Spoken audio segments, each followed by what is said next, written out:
So for today, we're going to be taking a look at the Heliod Company combo, but a little bit of a twist. This twist is brought to us by KoDiamonds. I'll go ahead and link to his YouTube in the description. And for those of you who are tuning in live on Twitch, we'll go ahead and give him a good old shout out. How it works is basically we're going to be utilizing Heliod the Sun Crown to either gain infinite life or deal infinite damage. How this works is whenever we gain life, we're going to put a counter on something. And if we give, say, our Walking Ballista here lifelink, it means Walking Ballista will have lifelink. We remove a counter, we deal a damage, we gain a life, we get to put a counter on something. We're going to put that counter on Walking Ballista, and we're going to repeat that process. Or we gain an infinite amount of life using Spike Feeder. We remove a counter to gain 2 life. We gain life. Heliod triggers. We get to put a counter back on Spike Feeder. In paper, these are infinite. In Magic Online, you do have to click through it, which is why I'm not a big fan of this style of deck, because it's not just an infinite win condition right there on the spot. You have to pick a number, and you have to get to that number, and you can clock yourself out. The reason that we're going Abzan is so that way we can have a Vito splash, which is whenever we gain life, our opponent will lose that much life. So this works as a way to, if you already have a Heliod out and then you collected company, you could hit Vito and Spike Feeder and win the game right there on the spot, because you gain life, put a counter on there, and your opponent loses life. Opponent only has 20 life. You only have to click through that 20 times. Then other than that, what we have to protect the combo is Ranger Captain of Eos as a way to stop our opponents from being able to play non-creature spells. So that way they can't counter our stuff, basically. And then we get to search for CMC 1 or less, which will either be Giver, Birds, Gilded Goose. Vast majority of the time, Ranger of Captain of Eos grabs Walking Ballista, so that way we can win. We also have Skyclave Apparition here, so that way we can exile a target non-land, non-token permanent, such as pesky Planeswalkers, Blood Moons, anything we really need to deal with. It's just a pretty good card, and it's in our colors. Then we've got Auriok Champion here. 4 of them main board. I like this a lot better than the lists that run the conclave, because the conclave really only helps the Spike Feeder and the Walking Bliss, whereas this card just gains us a bit of life. Yeah. Gains us a bit of life and has protection from black and red, which is a pretty good matchup. Then you have Scavenging Ooze to help deal with graveyard shenanigans. Not a bad card to have main board. And then you also have Eldamri's Call to grab any of these creatures that we've been talking about, and it's at instant speed. Then we also have 3 Giver of Runes, so we can give our creatures protection from colors. And then Birds of Paradise and Gilded Goose, not only as ramp, but also as a way to block things in the air, such as Inkmoth Nexus when you're playing against Hammer Time, so that way they can't just swing, you can't block, and then they kill you with Infect. Other than that, you've got a mana base that's kind of, sort of all over the place. We can't produce double green outright from basics, but we can produce double white from basics. The only time we need double green is Spike Feeder, so I'm not too worried about that. We'll see how this list runs. I wanted to run it as is. Didn't want to make any changes because I feel Ko's got a pretty good list as is. Now onto the sideboard, what we've got going on here is a bunch of fun things. We've got Chokes and Veils for those nice blue matchups to stop your opponents from having mana and being able to stop them from countering your spells. We have Damping Spear for Tron and Storm type matchups, where stop them from being able to super ramp and stop them from being able to combo out with that. A Phyrexian Revoker here, so that way we can name Planeswalkers or anything that we need to name, and it's something that we can hit off of Collected Company, unlike Pithing Needle. Then we have Rest in Peace here as more graveyard hate if we need it. An Eidolon of Rhetoric, again, more so for the Storm matchup and something that doesn't die to Bolt. It has 4 toughness, which is better than, say, the Archon of Emeria in some cases, which only has 3. Then we have 3 paths to deal with creatures. A Singleton Forge Tinder. Singleton Forge Tinder here, just that way we can prevent red sources from being able to deal damage to us. And then a Linvala, mainly for the mirror, because it makes it so activated abilities of your opponents can't be activated. So if we run into the mirror, we don't have to worry about using our revoker and stopping one of our win conditions. We just tell them no.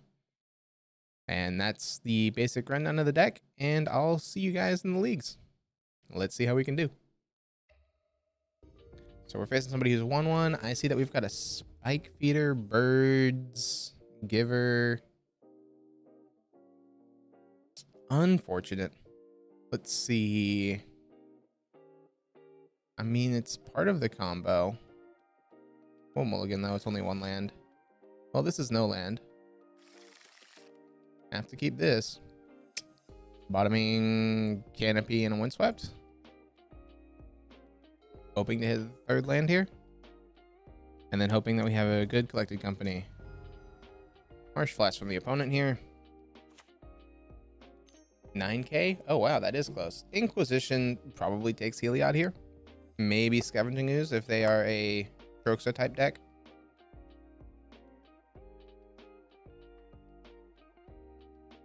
They always have it. It's no surprise at this point.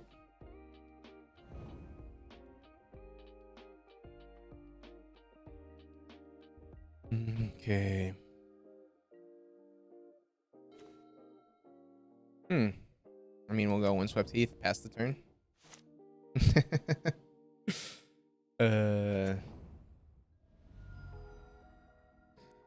You're not incorrect. But it's part of the game of Magic. You kind of have to deal with it. All right. Kroxa, Boohiss. All right, have fun. I don't have alert command. I'm sorry. I appreciate the lurk though.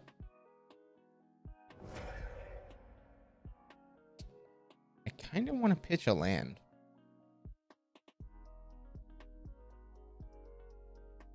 We'll pitch a land and take the 3.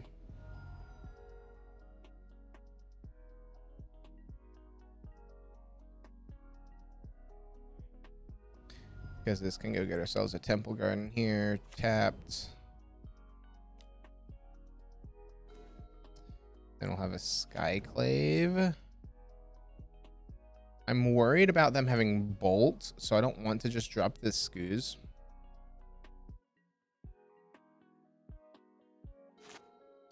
This way we get to go play the Scavenging Ooze. They're not going to have any counter magic in black-red, so we do get to just eat the Kroxa.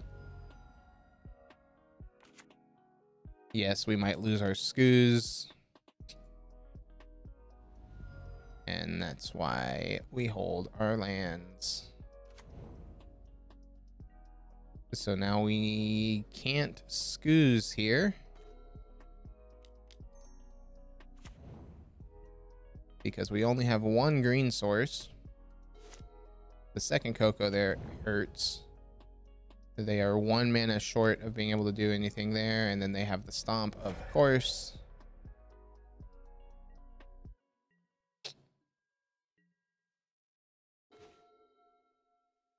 We are 1 mana away from Collected Company. And we've got 2 Cocos. Meaning we still might be able to get there. His opponent needs to do something. Hazoret, sure, and then hits for 5. That's unfortunate. We go down to 10 here.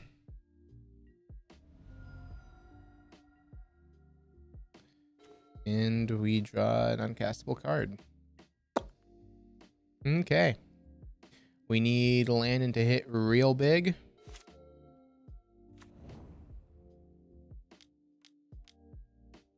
They play out Bone Crusher. They pitch whatever card they have with Hazoret here. We need to land into Infinite Life combo.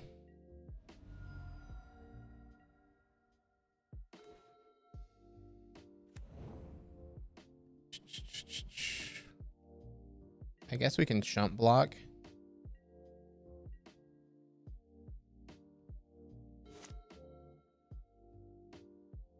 Wait and see what opponent's got. 1, 2, 3. Deal 2 by pitching Blood Moon. We go down to 3. See if opponent has a bolt. If they do, we then have to try to Coco in response. There's attack, so we now need to Coco. See if their last card's a bolt. It is not. This, that, any order. Go like so.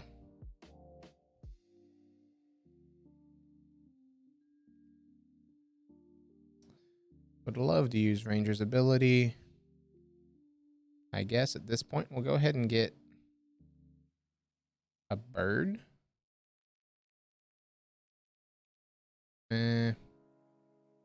Doesn't matter. We can't really cast it.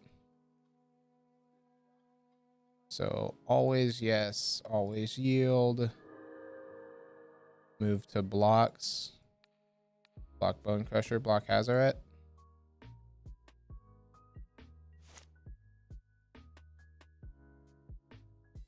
Pro Red coming in clutch for us here. All right. And we will pass the turn here and try to hit another great 2 off of Coco.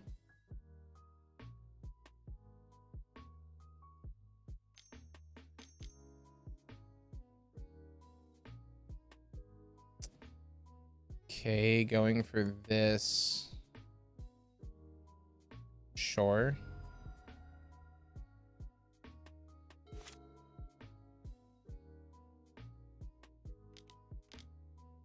One, two, three, four. They go with Croxa here. Make us discard. We'll discard a Skycleave or Skyclave.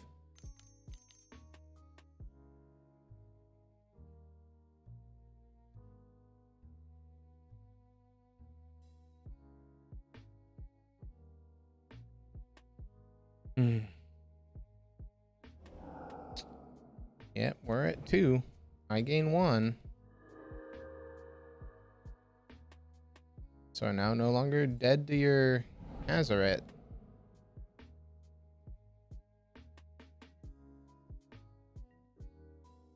Opponent swings with the Hazaret. Let's see what our Coco hits. We hit a second Auriok champion and a Giver of Runes. Any order's fine.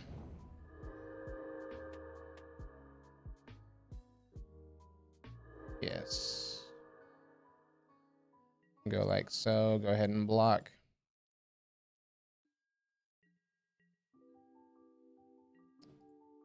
We're up to 6. Land. Go ahead and drop this bird. Gain ourselves a bit of life. Always, yes. And then we've got blockers for days. The problem is we're running out of cards to pitch to a Croxa here.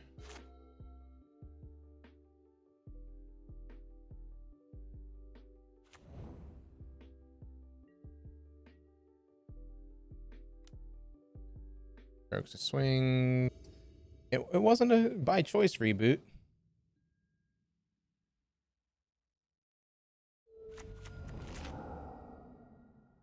Yeah, computer just straight up died.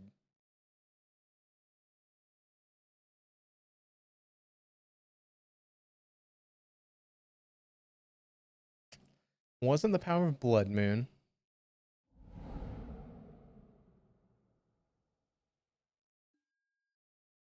All right, now we have to block with an Auriok champion here.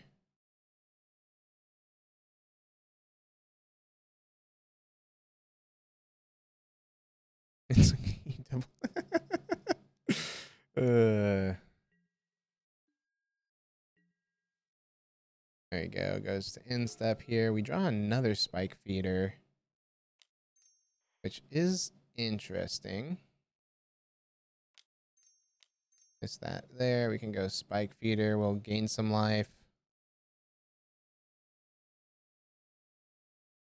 Makes it so that way we are 1 Heliod away from infinite life. They pitch a card, sure. We take 2, we'll gain 2 off of playing a creature. And I want to hold everything for now. It's not winning. We don't have a win con out. But it's not losing. Let's put it that way. Yep. Croxa gets in one more time. We have to lose our spike feeder. We can block. Yeah, it's like, do they have a way to beat infinite life, right? Although we're technically down on cards. Heliod. Ballista. So we can ballista for 3.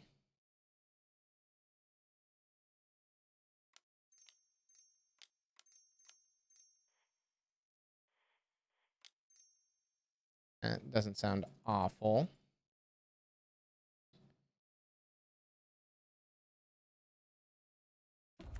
Yep, we found the win con first. So now if we play a Heliod, we win.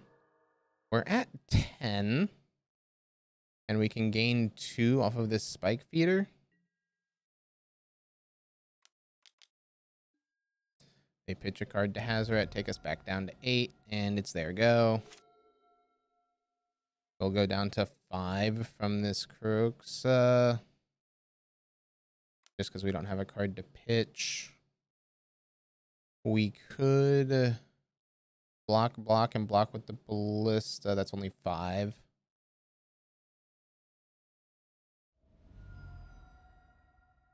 It's 5, but it's 5, and then we can hit for 1. And they would then be able to replay. So no, we don't do that, because then we take another 3, and we'd be dead. We could play the spike feeder, or we could use the spike feeder, cash in, and gain ourselves a bit of life, but Heliod off the top. That is not it. So since we'd be taking damage anyway, we'll go ahead and do that. And we can pay 4. And put a counter on our ballista. And now we can double block, or we can quad block the Croxa, gain some life off the spike feeder, and be at 1. Because it's 4 from that. We'd be at 2, and we'd lose our spike feeder. But that's going to be what we have to do here.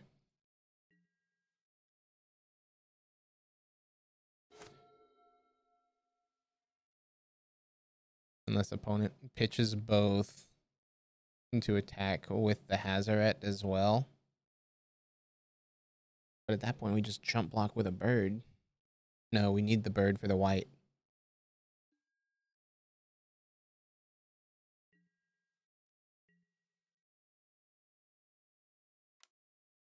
So Croxa happens. We take damage, go down to 2. And now it's a matter of who flinches first, unless we hit Heliod here.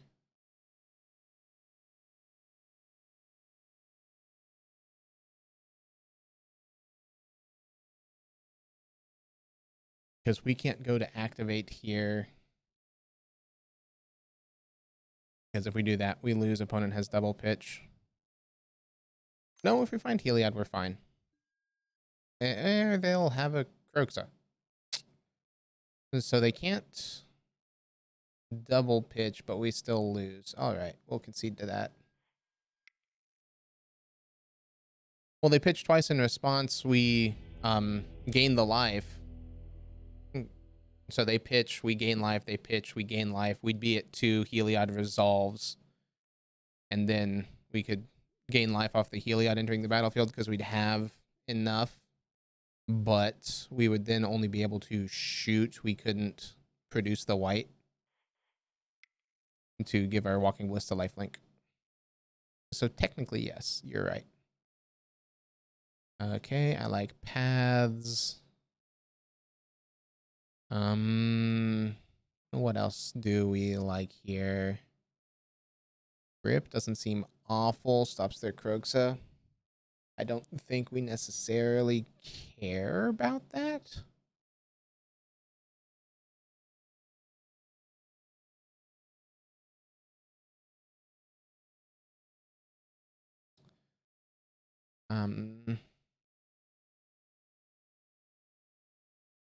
I don't know.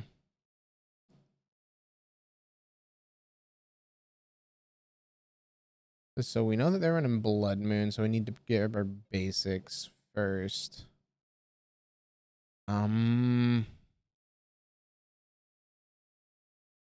This might be pitch a Ranger, pitch a Skyclave, and then trim on a Goose or a Bird.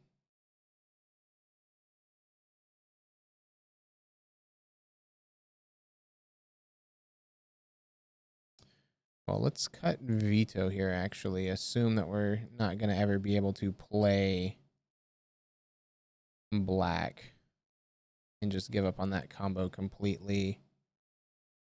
And then keeping the Skyclave as our way to deal with green or Blood Moon. Let's see here. Do I like that game plan of just removing a win condition completely? Or would I rather just shave down to 1?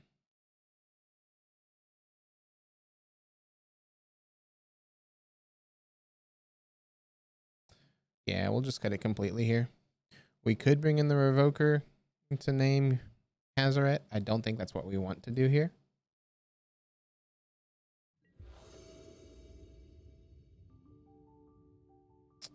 There we go. We would love to play first. All right, let's see. We've got Ballista, Call, Spike Feeder. Yeah. I see no reason to not keep this hand. We've got removal and we've got a call.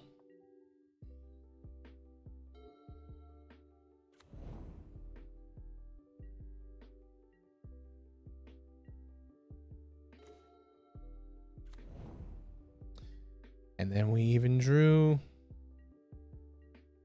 I will take it. They fetch for a Blood Crypt, put it into play tapped, and pass the turn. We can get basic planes here. Not really too worried about that card. We get basic planes. Green, white, call. Go ahead and get Heliod here.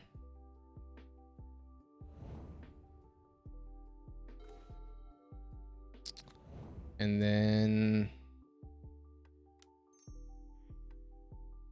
I don't want to be cut off of green, but we still Heliod.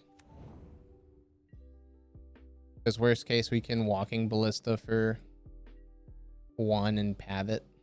Hope they don't have the Blood Moon here.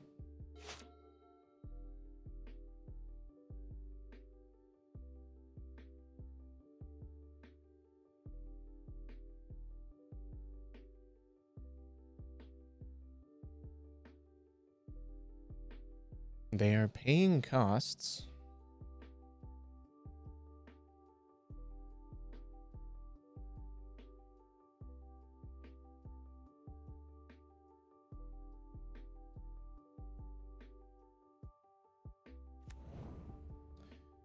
Bloodstainmire. Okay. Pithing Needle names what? Do they name Walking Bliss or do they name Spike Feeder? They name Spike Feeder, that's fine.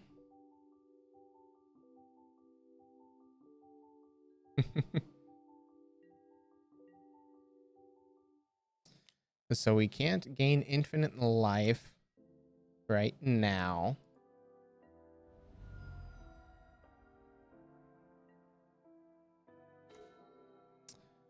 A second Ballista. Interesting. So if we go Skycleave, hit the Needle.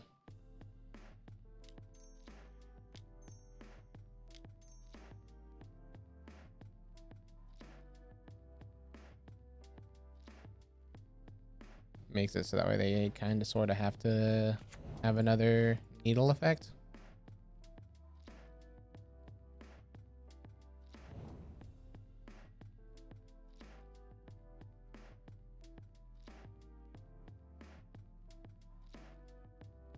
Because yes, they can path, but they lose the needle, so we'll still have that going for us. They'll need a blood moon. And sure, you can bolt it. Make yourself a token.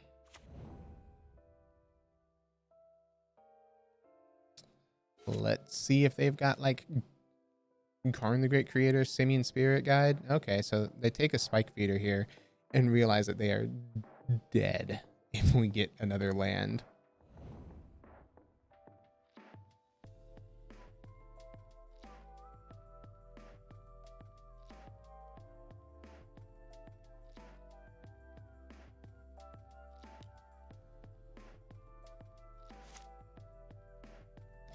Let's see what they do here.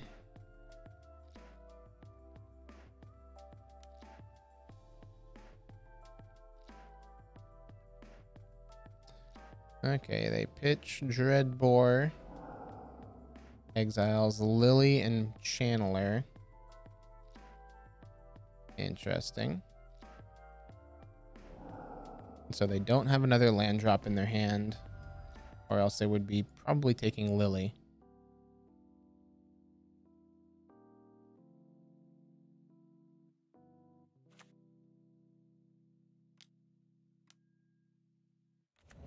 So there's 2 channelers down. I want to hold the Skyclave here because... I mean, they might be able to grow. I don't like the thought of them growing. So we'll go ahead and drop a Skyclave here. Oh, well, it would help if I tapped for correct mana. Do this, get rid of a channeler. Yeah, it happens.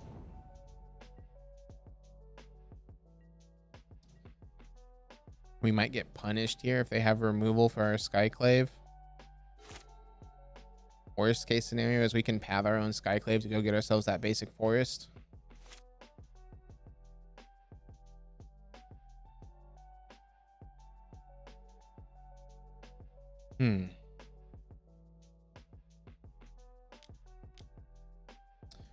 Target player sacrifices a creature.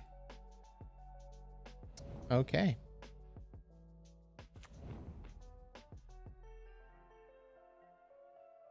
They do that and hit for 5. Yep. You can't really stop that. We're down to 12. Land? Well, on the bright side, opponent's not gonna have anything going for them.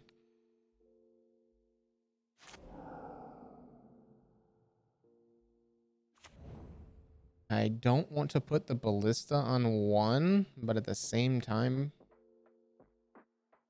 Yeah, we don't want to put ballista on 1 without a auriok champion down.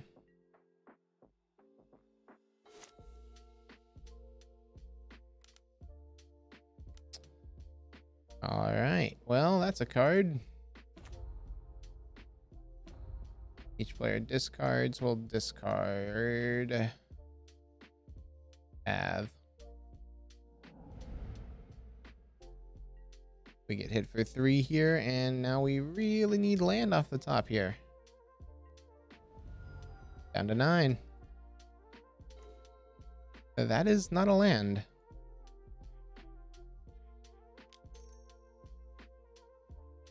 We kind of just have to drop this as a blocker.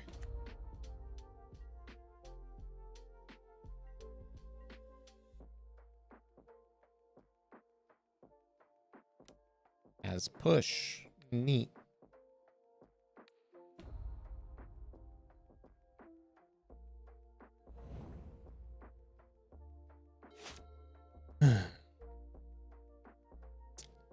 Inquisitions gets to take our other ballista and see that our hand is 2 Coco.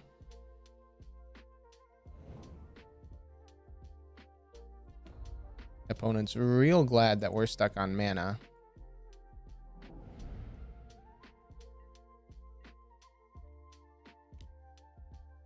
Yep, we take 2. Land off the top here is what we need. Opponent's at 0 cards in hand. Land. Not only is it a land, it's a forest.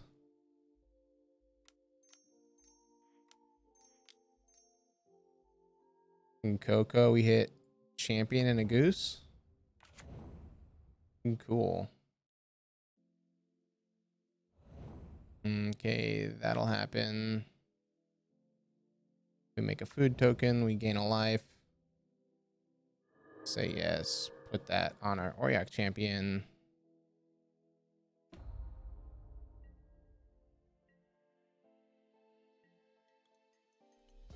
See, the awkward part is we can't block their illusion.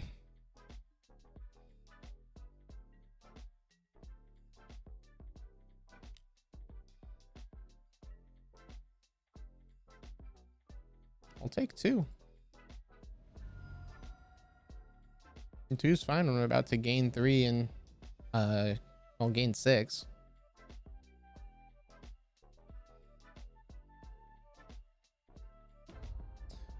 And Goose might actually get us there.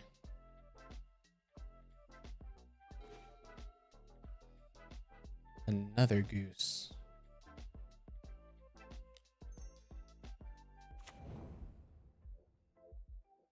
We'll make ourselves some food. We'll gain a life. Say yes.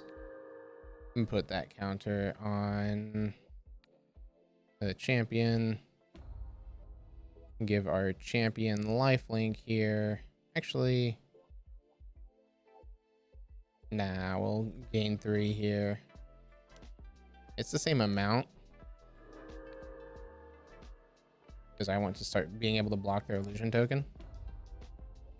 We go to 10 and then we hit Liliana here.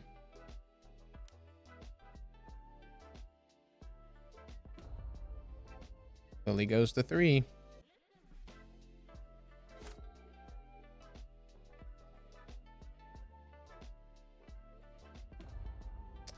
Target player sacks a creature. I'll sack this goose.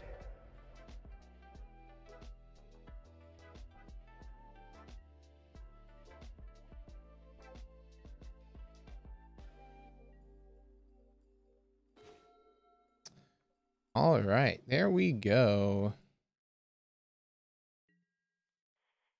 Hit Lily, swing at them.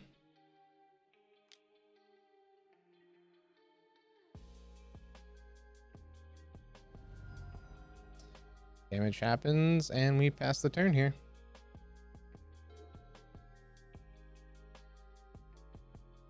I don't know what opponent's searching for. I guess they're really just waiting for us. No blocks. We'll go down to 8. In step, we'll see what we hit here off of Coco. All right, we hit another champion and a bird. Opponent concedes. All right, there we go. So we've got 9 minutes to win here. And we're on to game 3. Linvala would stop. Just there. Okay.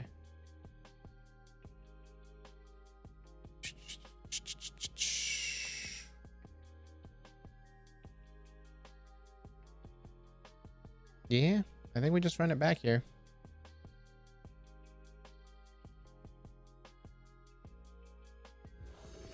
All right. I mean, it gets ourselves white and green.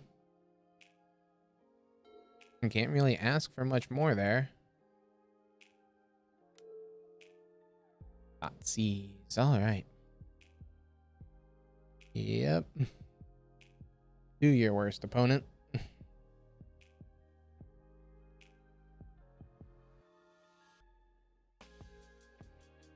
Do they take the cards that they can't deal with, or do they take the cards that they might be able to deal with?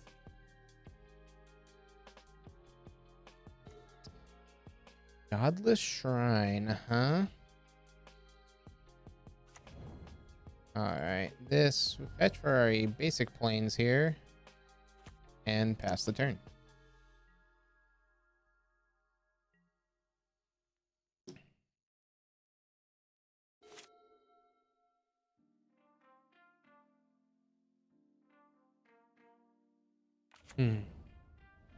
Alright, Blood Crypt comes into play. And then Acroxa hits. With the triggered abilities. Let's just go ahead and pad that now.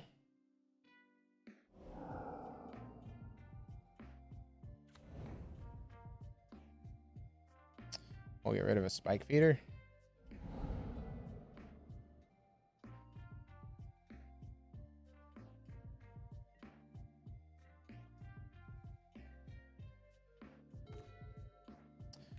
Do this, go get our other planes here and play out a champion.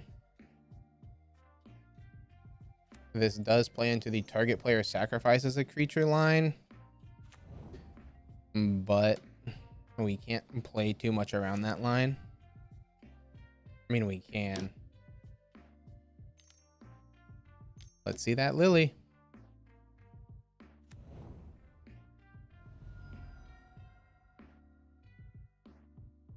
Because if this is Blood Moon, we do not care.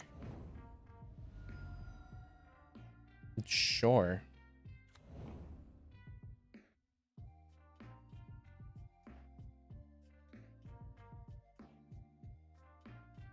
Because now we apparition the Blood Moon and get in for one.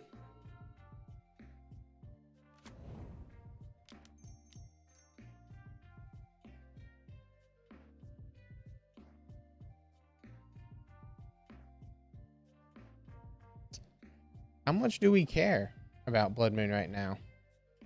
We still can't produce the color of green. I think we hold the Skyclave in case they have something else. Good abilities. We'll go always yes, always yield there.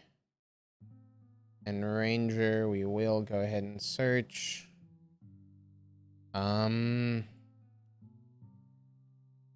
We could give her. I kind of just like Ballista. Ballista is not too big.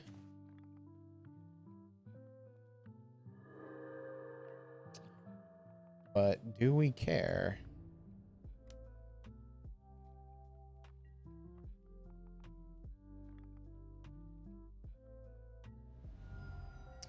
Opponents at 12. We've got them on a 3-turn clock. If they can't do anything, they have the bolt. Well, I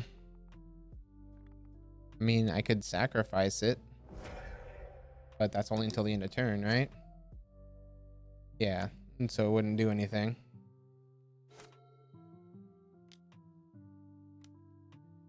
Channeler comes down. We gain a life. We go up to 20. Opponents at 12. They have double black. They could now needle. Name Walking Ballista? Or do you still name Spike Feeder? Names Ballista.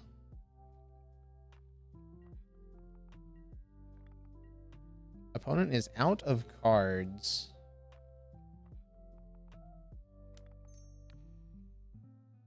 I like the idea of making them just have to be in top deck mode here. They don't get their channeler to gain them additional value.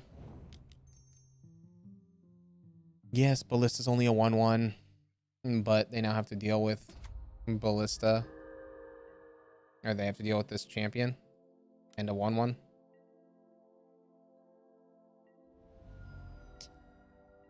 And they only get one card a turn to do it.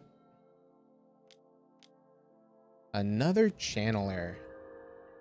Opponent has top decks like a god.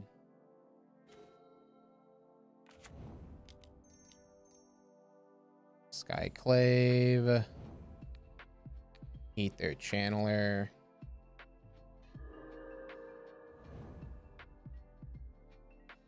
We really just want them to have to be in top deck mode.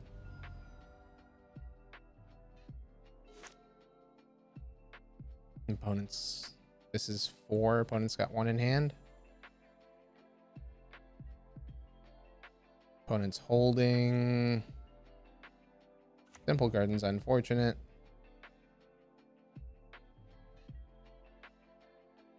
Swing for 4. Opponent goes down to 5.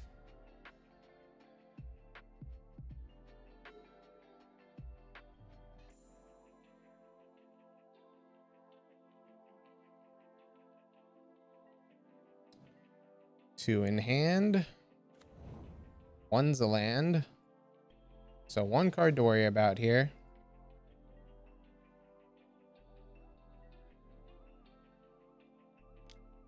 Turn them all sideways. Take opponent down to 1. We can't kill them because of the pithing needle on ballista, but they need a way to produce a creature. Yeah. I'll say at this point they need a way to produce a creature, which they can do by removing our Skyclave. But then they have to get past 2. See, we were drawing another land. Cool. Getting past Blood Moon to go 1-0 to start. Dang, that was a long start. All right. Onwards to match 2. Let's see how we can do. Okie doke. They won the die roll. Hopefully we can play a bit faster there. Or match 1. Yeah, the only reason it was poor was because we disconnected, right? We disconnected and lost 3 or 4 minutes there. Just because it took time to reboot. Okay, so... No, because Moon lost. Moon's a good card, but you can still play around it. We'll keep this because it's got 2 pieces of a combo here. I mean, I blame you. Okay, are you still on my side? Are you still against me here?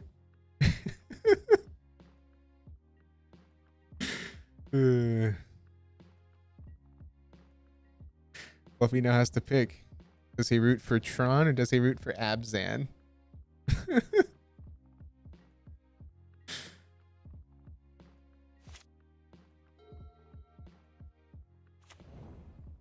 Okay. On a scale of 1 to dead, how dead are we? This can go get a Godless Shrine tapped. Giver of Ruins.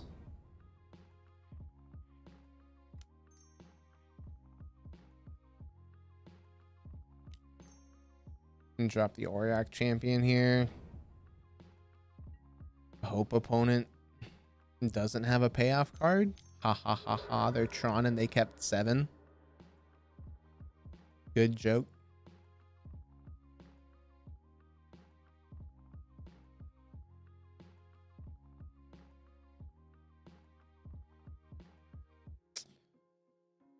Okay, they got Field of Ruin, meaning that this is Blue Tron.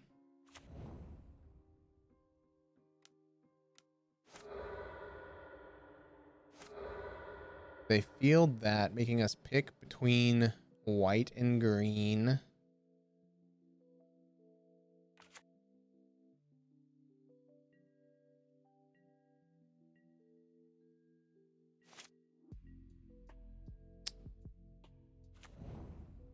We'll play out Giver. Always yes. Always shield. Swing for 1, and then we'll have a Coco next turn.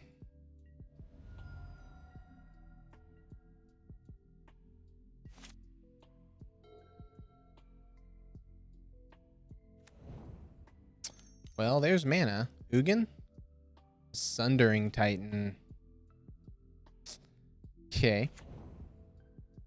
So they destroy their island, they destroy our plains and our swamp.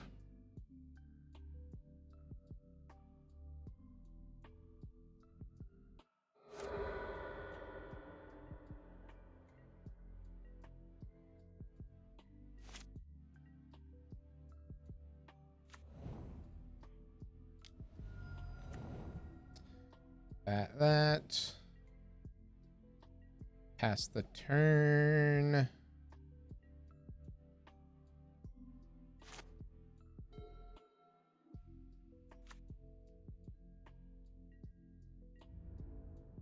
Opponent goes swinging. We'll go blocking. And give this pro colorless.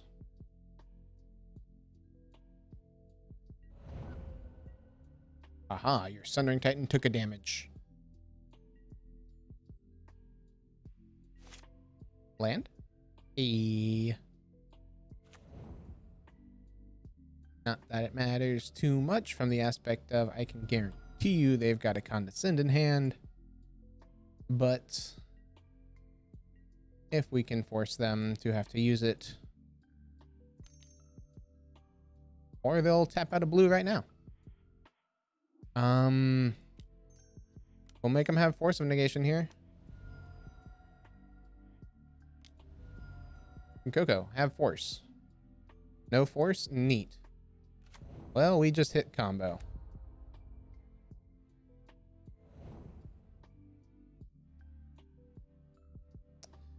Does opponent have a way to stop infinite life?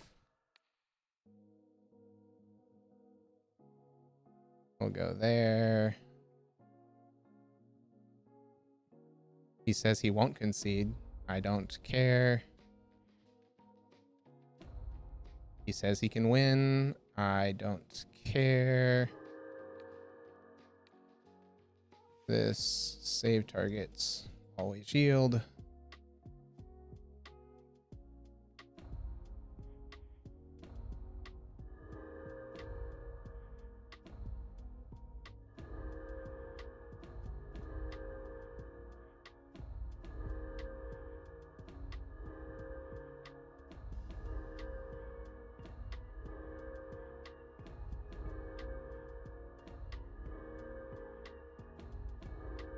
Okay. What's a good number here? 90?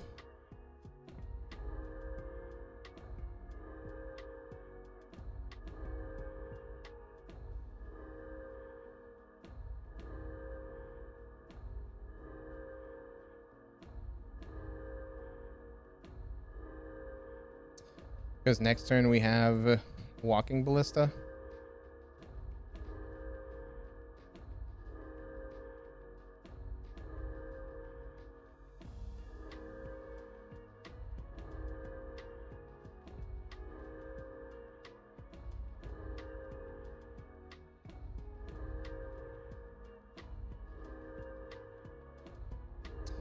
I'm assuming their win con is the Mindslaver lock, by the way.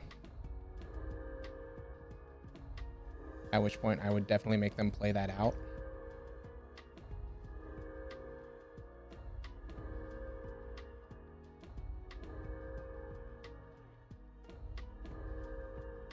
All right, there's 100. We will turn off auto yields and let that resolve. Yep. I'm just stopping at 100 because they said that they can win through infinite life. I don't doubt them because it's Bluetron. They can easily have the Mindslaver lock. But if they're going to make us go through our combo of infinite life, I'm going to make them have to go through that as well.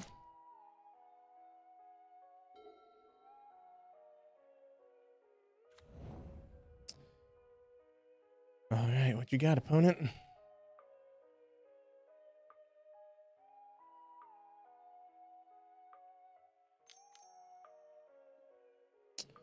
Treasure Mage, sure. We gain a life. Say yes. And go onto our auriok champion. Treasure Mage reveals, I'm assuming Mindslaver? Sure. Ballista on 4. Okay.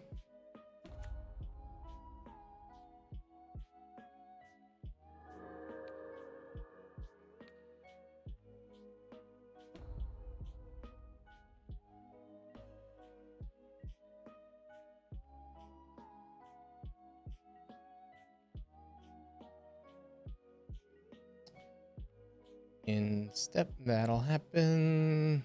We can't call right now. Opponent tapped out, however. And one land won't do it here, right?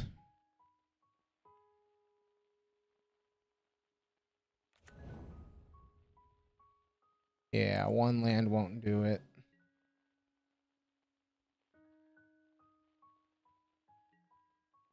So we will wait until they're in step and cast call. Get ourselves a ballista here. Opponent can Mindslaver us. They don't have the full lock yet.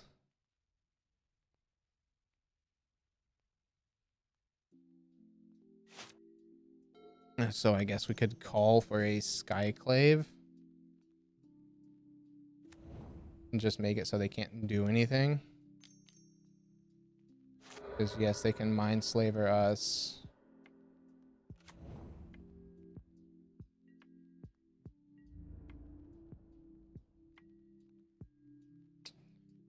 That in step, we'll go ahead and use this call ineffectively. So they can't search our library.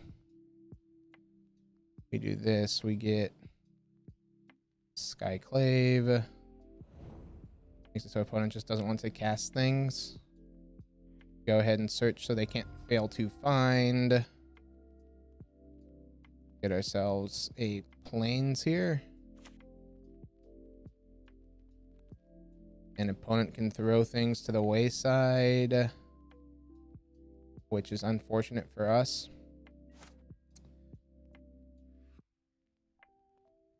Have fun, opponent.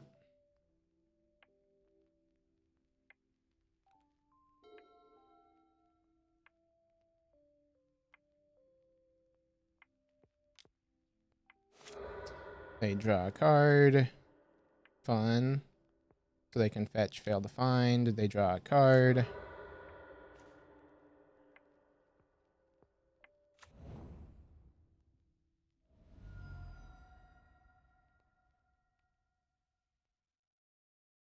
Yep. Tap the giver to give. Okay, they do that to get rid of the bird. And how they can throw things in. It's funny because if they try to go for a win through this, I call bullshit.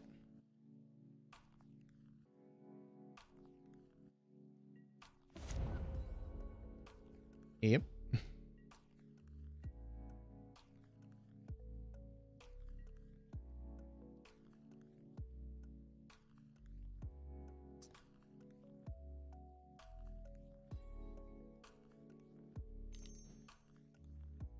I mean, it's not full on because of the aspect of, yes, they would be replaying Mindslaver. Eventually, we just draw out.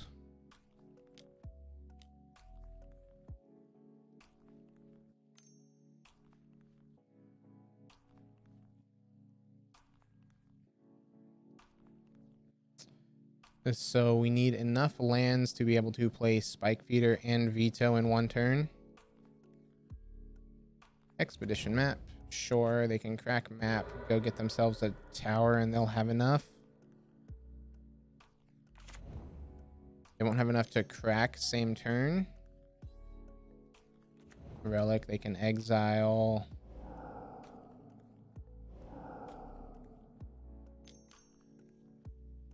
Mindslaver will happen.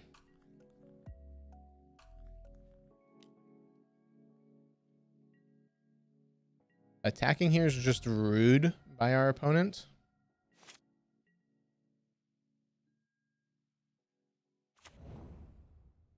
We'll go ahead and... yeah, we'll shock. Giver and auriok. Order there is important, but I don't care.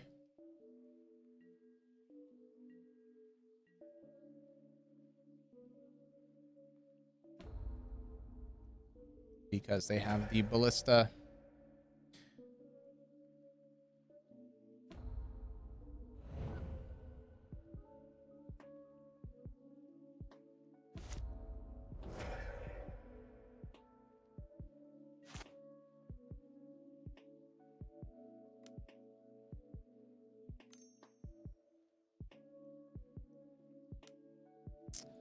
They put ballista on top.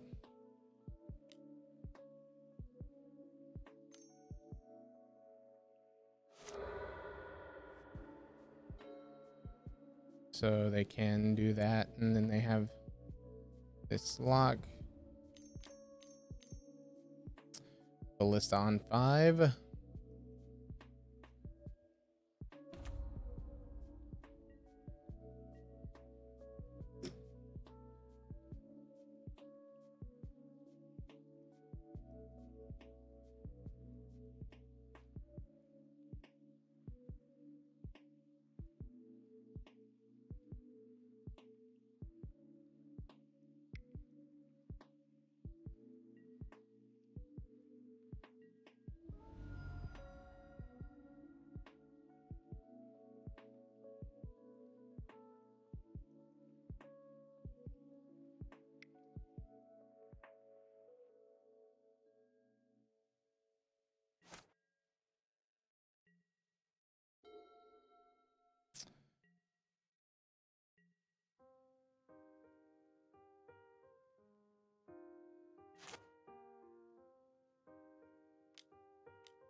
Puts a counter on ballista and then plays the Mindslaver. They've got us in the lock.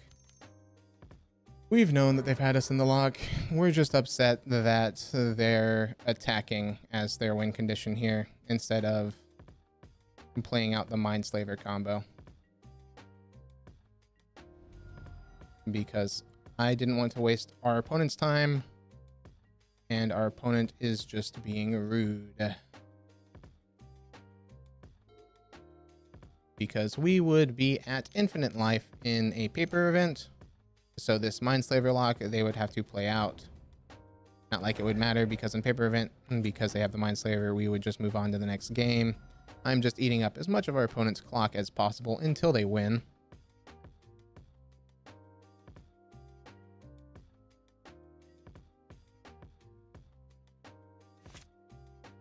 Because if they're going to make us play a clock game, we're going to make them play a clock game.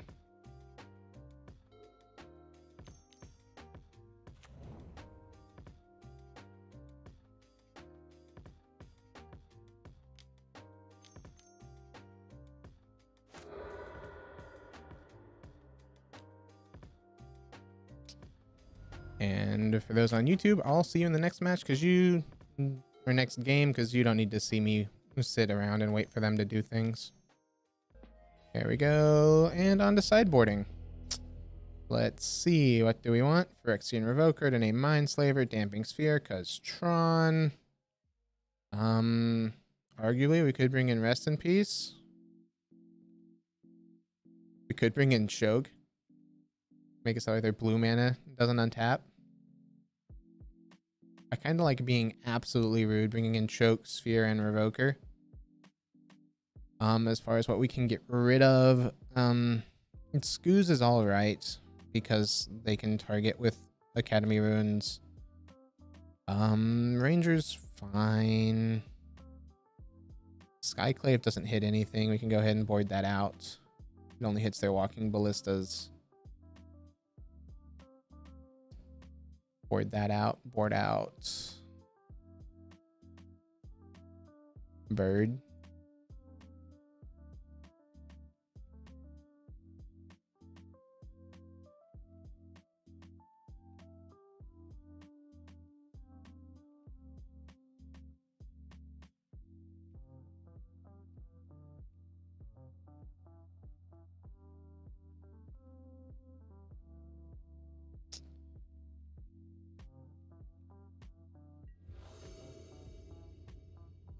I would love to take the play. Ooh, we've got a sphere, and then we've got infinite life again.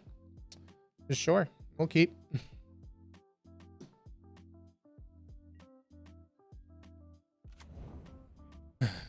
This fetch. We'll go ahead and get Godless Shrine. Tapped and pass the turn.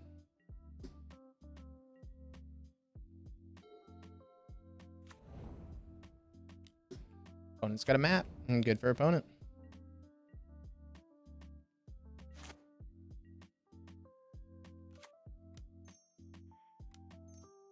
ahead and play out the damping sphere and pass the turn.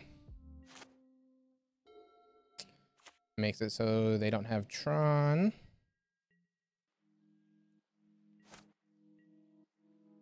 After that, we draw a champion.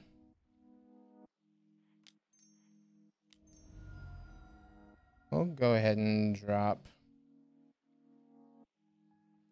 We'll drop Spike Feeder here. To see if they have the Condescend for 1. Alright. Spatial Contortion, give it +3, -3. Neat. All gain some life.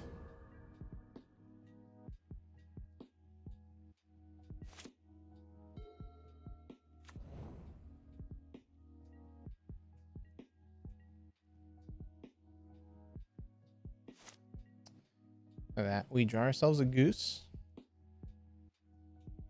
Interesting. We could go goose plus giver. We'll go giver first. See if this bites a counter spell.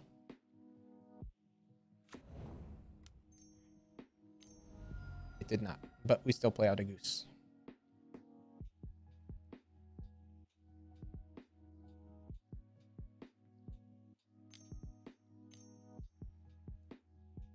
Repeal our giver of runes.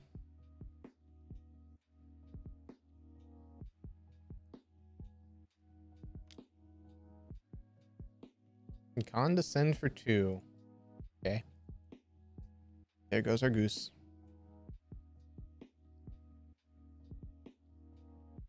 Got rid of 1 condescend there. They put both on top, which is not great for us. I guess if they have a repeal, they'd be repealing the damping sphere, wouldn't they?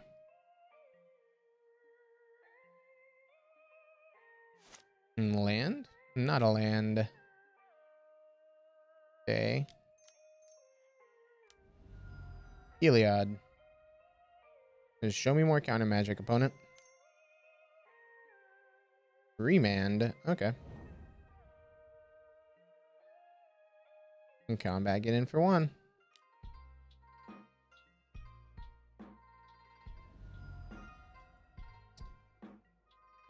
Pass the turn. Opponent can search with map if they want. There's his power plant's been found. They can play power plant. Again, we have out the sphere, so they don't have Tron until they can deal with that card. They play out a river.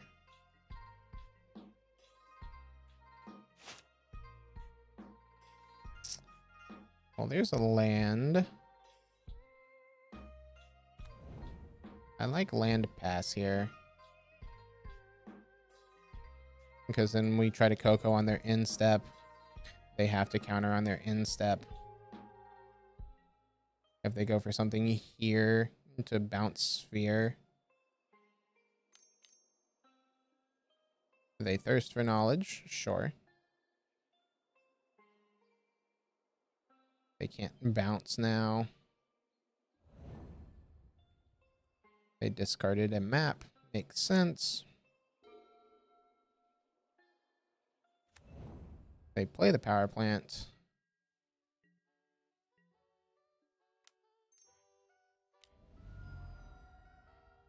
We go ahead and we try for a collected company on their turn. Neat. We hit that and that. In the order.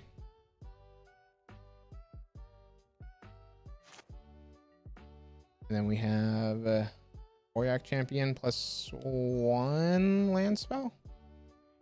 Or we could grow. I like auriok here. Creatures won't be entering the battlefield this turn, but we will be doing this to grow our scoos, which gains us life, which we can use to grow our scoos.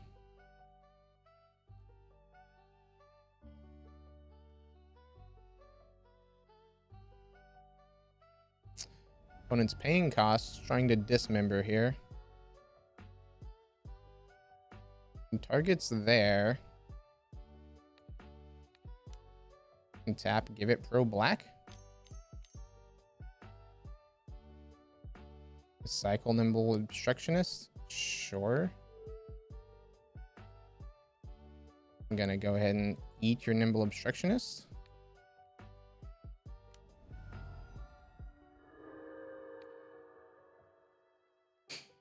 And we won't be able to grow past.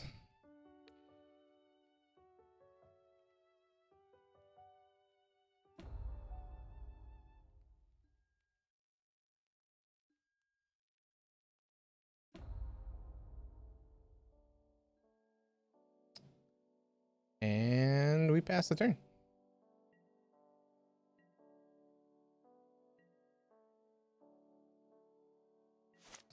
Interesting series of events there.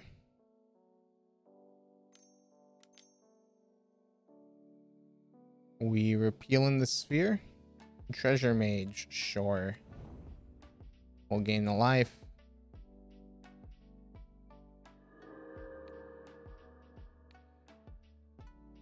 Do this. Treasure mage, they go and get. Has to be CMC 6 or greater. What could they possibly have that's an artifact besides Mindslaver? So they get Mindslaver. That's always fun. Opponent begins combat and then passes the turn back to us. Has an island, so they could have a double condescend here. A Coco.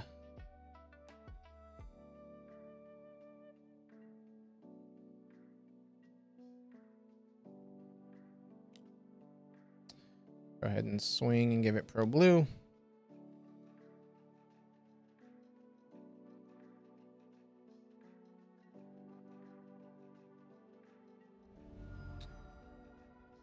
So if they have the repeal on the sphere, we lose. Repeal on the sphere, yep.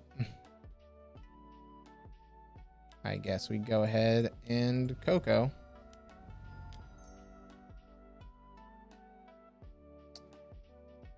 Fun. That's perfect. Bird and a ranger. Any order. Stack like so, and I want to stop on their upkeep. Gain a life. Put a counter there. Gain a life. Put a counter here.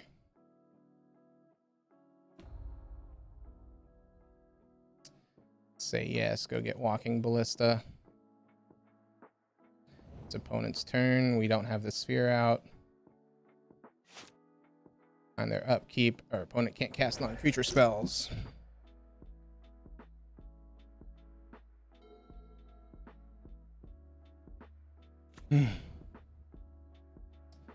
What you got? I guess they could have a condescend for infinite here.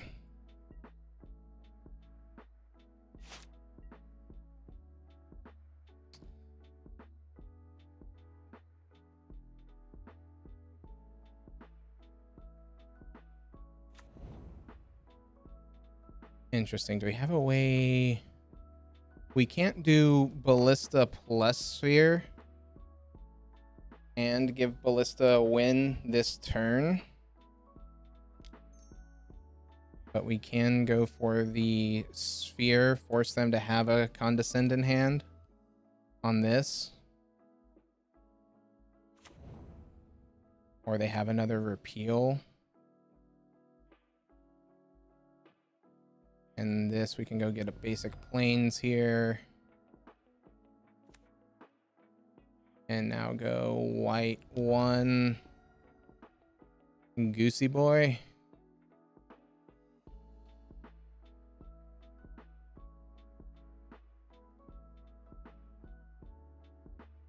One, two, three, four, five, six. They need 2 more lands. Unless they have a way to deal with the sphere.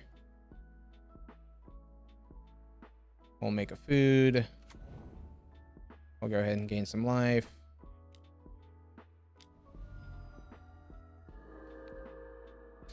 And we will grow our bird.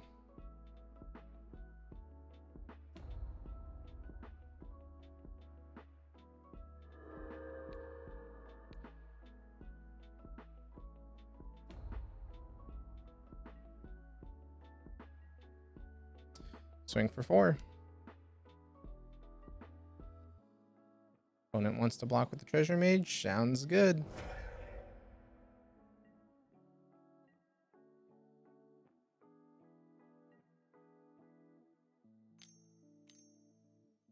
Has the repeal again.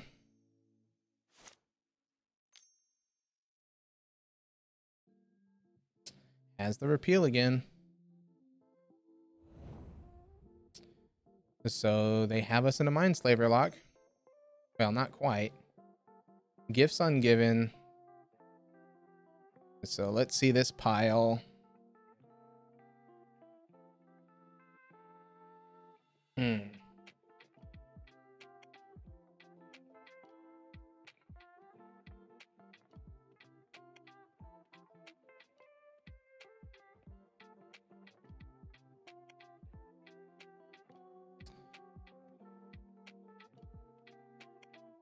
This pile can't contain their Academy ruins because we've just put that into the graveyard. Okay, so the Teleria West. So blue and 5. And then they'd have enough for Mindslayer, but not enough to do anything with. We can get past the 6/6 Shark pretty easily at this point. Worm Coil we'll have a hard time with.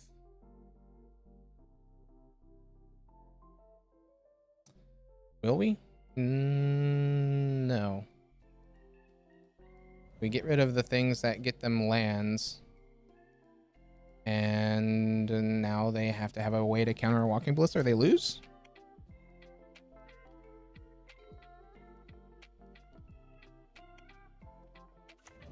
Because the cards that they grabbed don't do anything. 8 mana Ugin. That'll do it. Okay. At this point, we don't have an out. If this Ugin goes -3, which it does, we lose our board. Opponent's at 11. And they've played a land, so they need to tap one of their blue sources here. 7? Or another 8? I guess Talisman. Why? Anyway, opponent's got it here. I don't think there's anything that we can do here. From the aspect of they had double repeal.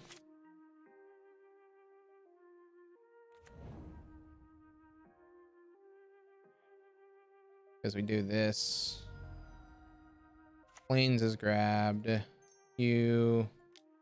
This, that. Heliod. Damping Sphere. And then we have to pass. And then they have Mindslaver to stop us from having the combo, even though we've got it. Because Ugin has to go down here, or else we win. If they didn't have the Mindslaver, they drew the Academy Ruins. They hit us for 6. We go down to 12. They play Mindslaver, they crack Mindslaver, we concede. Because we can't beat that card. Ugin goes down, so now we definitely can't win.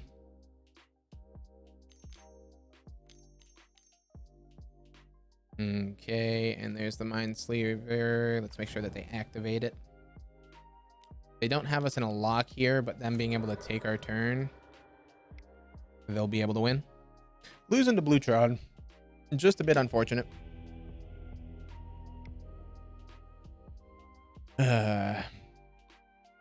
Needed to win that game there. Nothing we really could have done. But, oh well. More than I care to admit. Let's put it that way.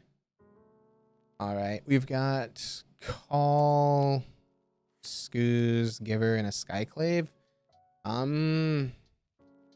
If we had one more combo piece, I'd probably keep this, but I think we go ahead and mulligan here. Just because we don't know what opponent's on.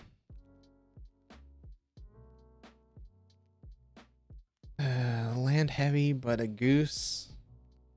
Oh, this is... I know it. I'm going to keep this and we're going to flood out and we're going to be sad about it.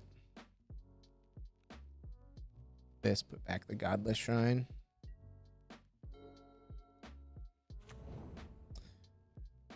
Temple of Epiphany. What deck plays Temple of Epiphany? If it was Temple of Deceit, this would be ad nauseum. But it's not. Let's play out the goose. The goose is now loose. Next turn we have a Ranger. I don't know what we'd be getting with Ranger, but we have it. Visions. Is this Budget Storm? Might be.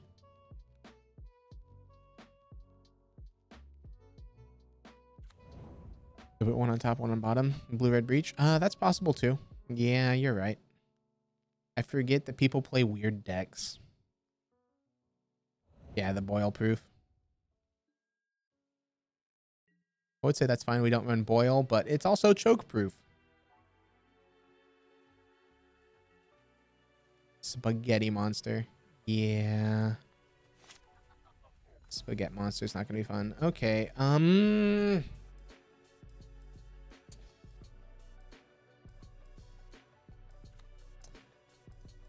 Like,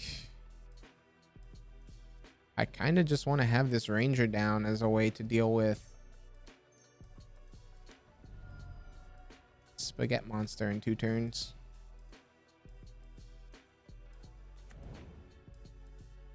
This, we can go get 1 or less. I guess we'll go ahead and get a bird. Just to have ramp galore. And then always just have a stop on our opponent's upkeep.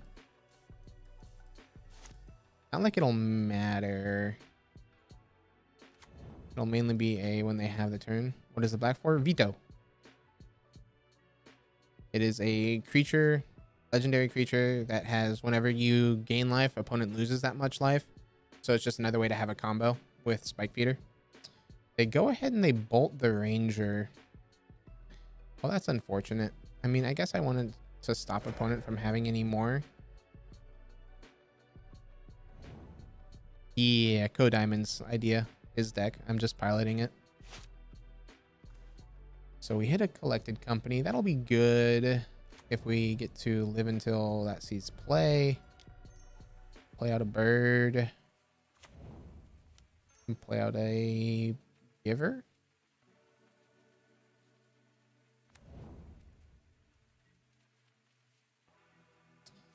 Sadly, Goose doesn't do anything at the moment. They go ahead and they opt. So it's definitely probably, Evan's probably right with the blue-red breach call.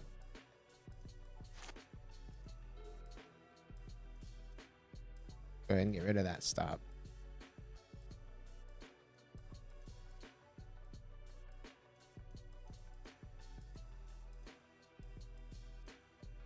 So we'll have exactly enough permanence here to not be dead to Emrakul.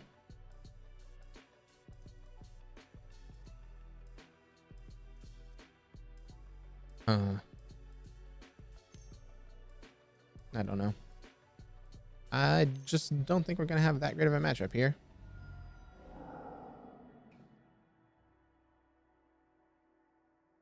They're floating triple red. Electro dominance on 1. All right. Plus a restore balance. Okay. Sacrifice all of our creatures. That's done. choose a card in our hand to keep. We'll keep the Coco and discard everything else. We both have the same number of lands. So, Electro Dominance. Okay. Not what I was expecting.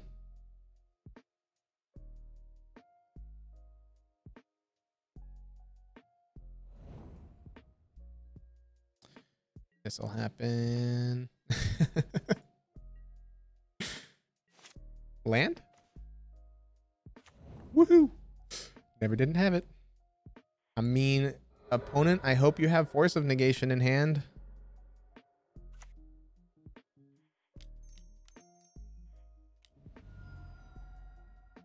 Well, it wasn't a force. So Spike Feeder. Giver?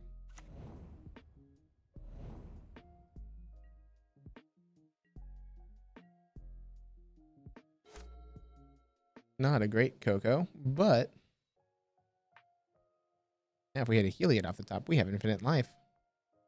Doesn't do us much against, say, an Emrakul.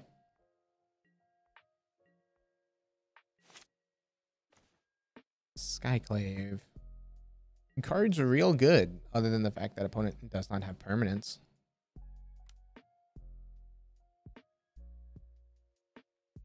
So we'll smack them for a bit here. What do they have? Another Electro Dominance. Another Electro Dominance. All right. What do we have this time at instant speed? Rhinos? Yep, Rhinos. Unfortunate.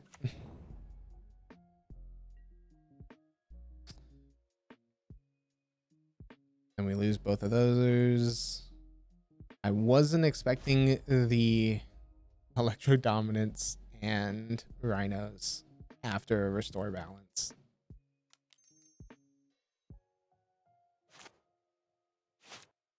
At this point, we'll pass, take 8. There's no point to show them that we have the Skyclave. Yeah, it's like the greatest anti-Skyclave tech. We could block and save ourselves 2 life. That's not changing anything. Step, we'll go ahead and crack the canopy. We'll find ourselves a land that enters the battlefield tapped. And then a Razor Vert. Yeah, all right. We will concede. So we're facing Electro Balance with a Boil-proof start.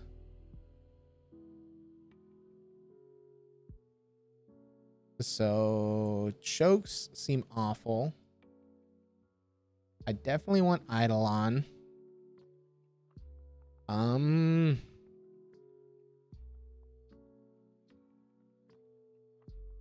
What else do we want against Electro Balance? Like, from what I remember, they don't recur anything in the graveyard. They don't play creatures other than Gargadon.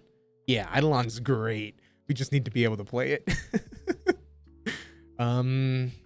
I guess they have remands and stuff, so we could play Veil. Phyrexian Revoker doesn't work. On As Foretold, they don't tap more than... I guess Damping Sphere would slow them down from being able to Electro Balance?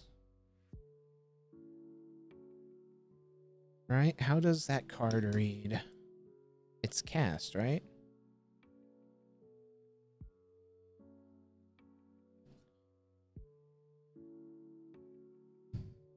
Oh, well, it's Electro Dominance. I'm stupid.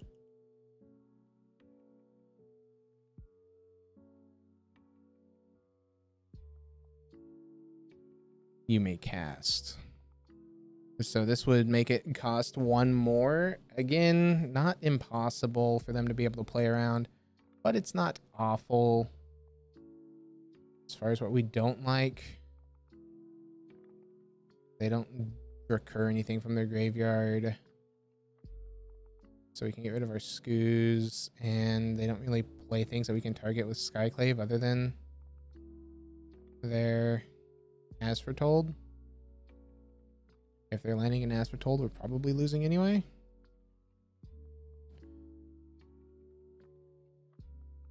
So let's try that and see what we can do. All right. We will definitely take the play.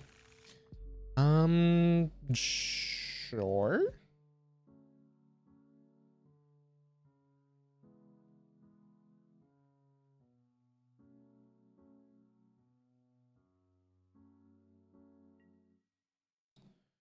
We'll go windswept, get a forest, play out the bird. Let's see if they have bolt. Or the reason we're grabbing a forest there is in case they brought in Blood Moon from the sideboard. Well, there's a suspended ancestral visions. That's fun. Do that. White, auriok champion. Play down the goose. Pass the turn. Always yes. Always yield.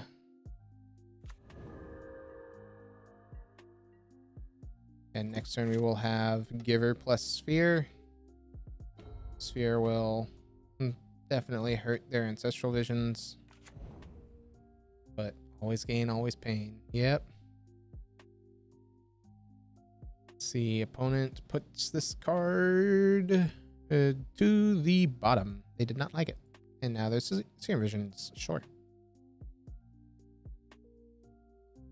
We have lots of mana, but nothing to use that mana on. A bit unfortunate. We draw. This Giver does not come down this turn. I guess it kind of has to, doesn't it? We go Giver, we go Eidolon.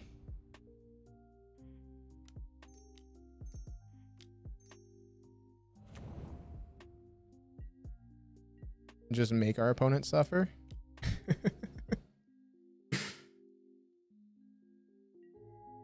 And next turn we'll have Sphere.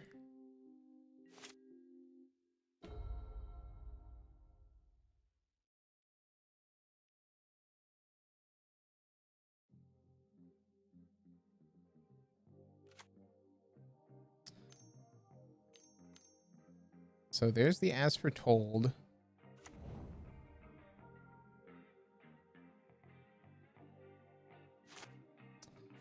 Upkeep, we draw. And we play out the Sphere. And then we can make food. Hold Giver back because I want to be able to protection from colors.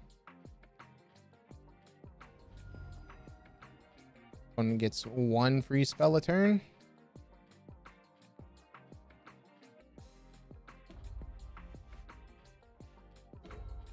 They get to play Visions next turn for 1 mana.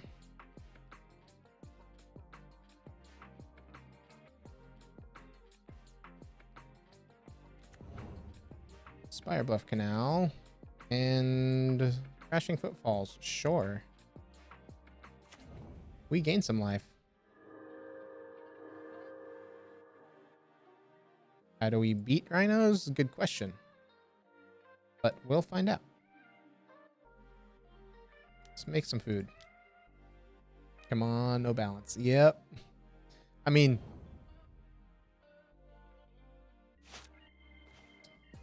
ballista. Ballista on 2. And then we can ping.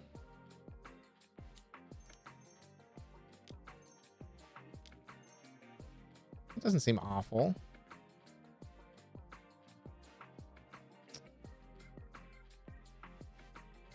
Yeah. We'll go ahead and do Ballista on 2 here.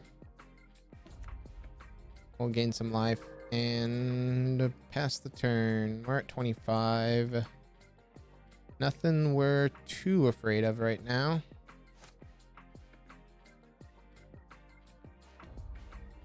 I'm assuming they go ahead and cast this Ancestral Visions as their 1 card.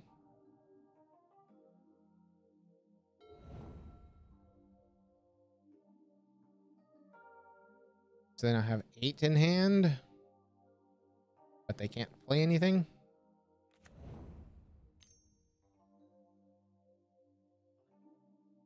Don't know what we're tapping mana for, opponent. You have already played your spell for the turn.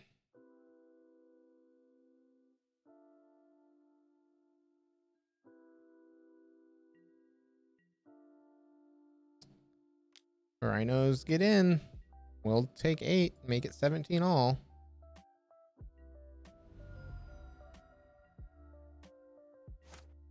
This, and then we draw Spike Feeder. I mean, that's a card.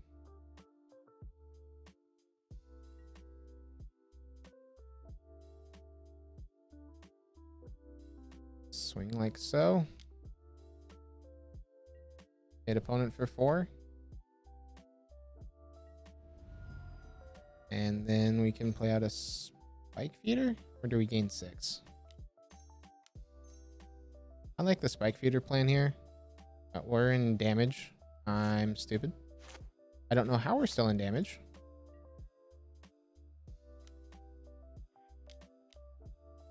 But we'll do this. We can gain ourselves a bit more life. Unless opponent has counter magic. We go to 18, and it's on opponent here. As we're told, they take up to 3.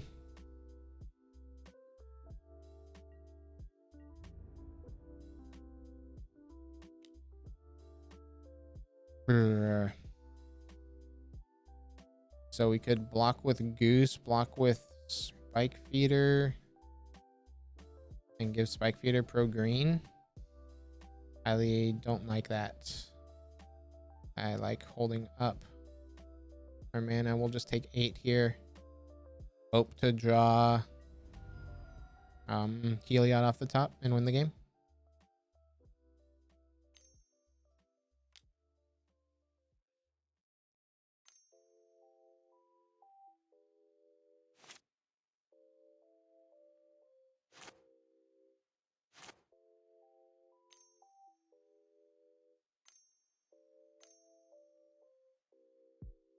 Red 1. Anger of the Gods. Okay. And this pro red.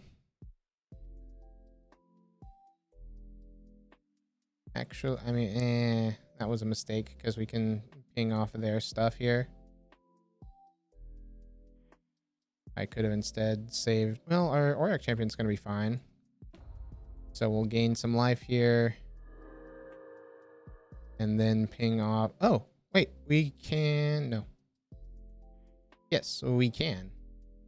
We can do this to put a counter on there. Sacrifice a food for white. Tap the bird for white. Put a counter there. And then ping each of these rhinos once.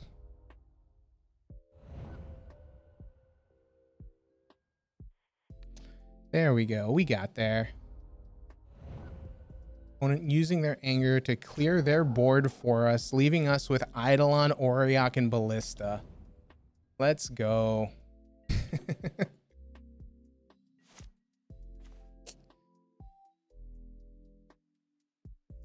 Huh.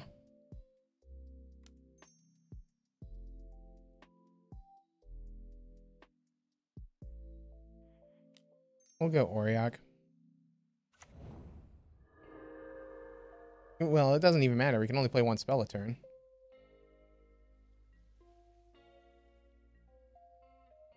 How generous of the opponent to let us keep 3 creatures out.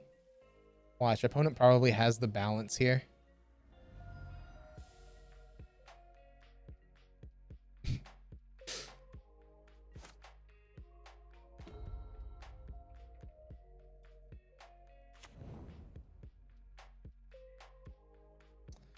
They had more rhinos. Okay.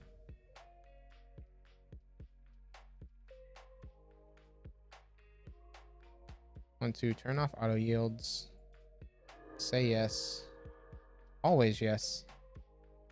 Always yes. And now we can always yield. There we go.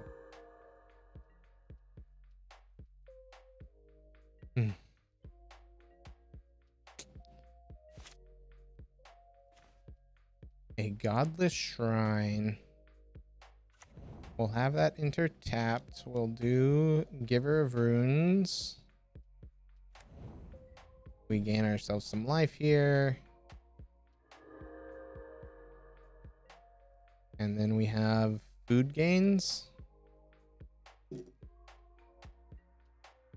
Yeah. So time counter. Again, this as foretold, pretty scary.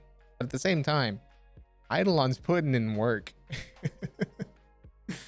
All right, they draw 4. They draw 3. Yeah, they draw 3. I'm always so used to draw 4 with visions because it's always cast on their upkeep and then they go to draw step.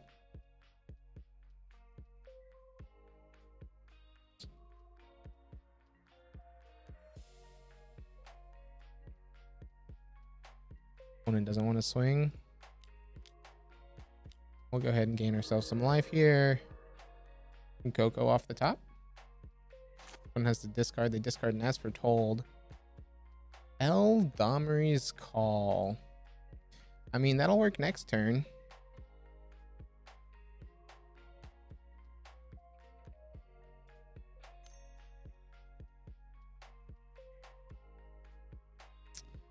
Bolts are giver.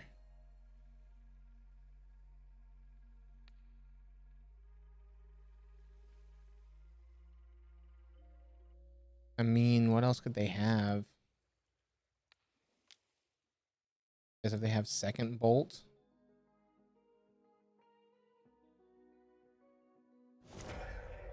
There goes our giver.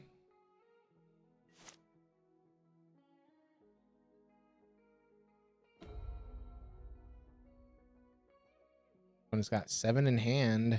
That's plenty of counter magic.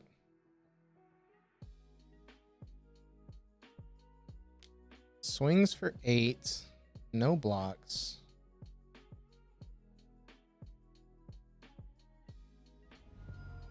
That'll happen. They play out another Footfalls. We gain lots of life.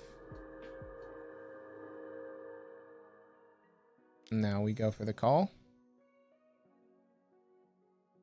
We'll need a land off the top here to be able to give our ballista. Ooh, we could get Vito.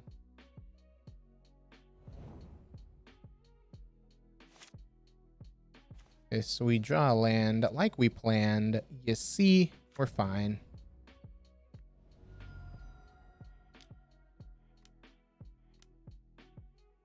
We good, opponent? Or you got something for us in your 6 cards?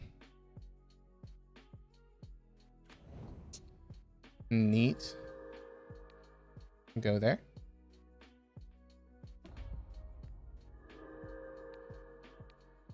Go there. And go ahead and try to give this lifelink. Cool. King, you dead? Awesome. There we go. Got that game against As Foretold. Eidolon of Rhetoric doing amazing things. All right. Can we pull it off a second time? Is there anything that we want?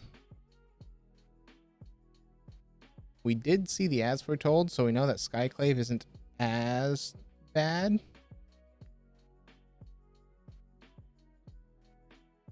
But I agree with what we've done. We'll just go as is.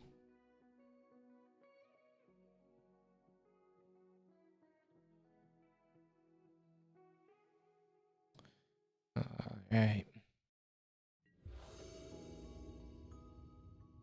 So we've got Giver, Coco, Call, and Arranger. So we have 2 fetch pieces, we have protection, and then we have backup. This really only gets blown out if they have a quick balance. We'll try for it. Yeah. I'll say the protection into Call to grab something into Ranger.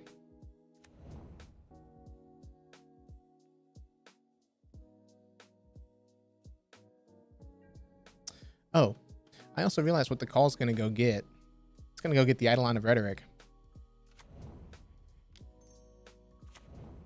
Seems decent.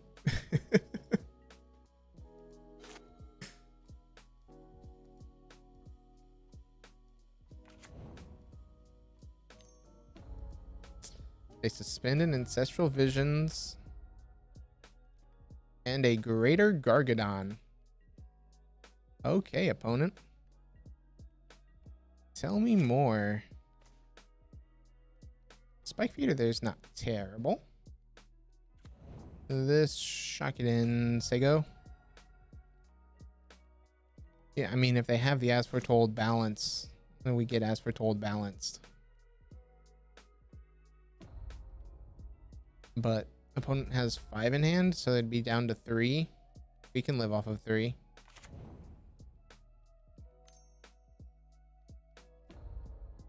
It's another Gargadon suspended.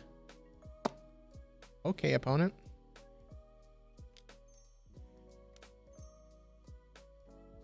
We'd keep a land in our hand.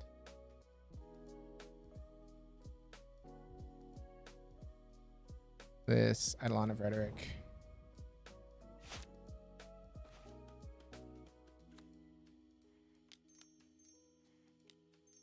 And play down the Eidolon.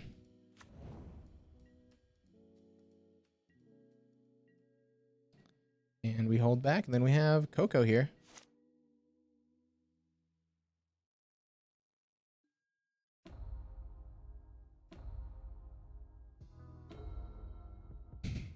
Hopefully Coco will be enough.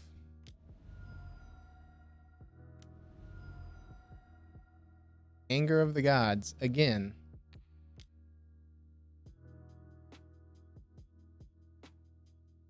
I'll give it pro red. You killed my Giver of Runes. Good for you, opponent.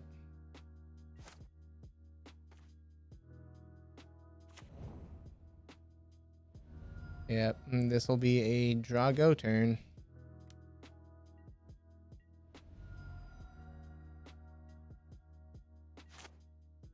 Not only is it a draw go, it's a shock in this land pass. Literally in response to their draw, so you won't be counted. That is true. Yeah, when their Ancestral Visions comes off, which is in 2 turns.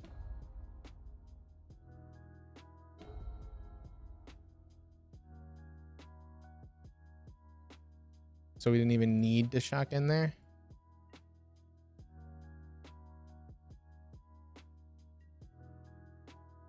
Yeah.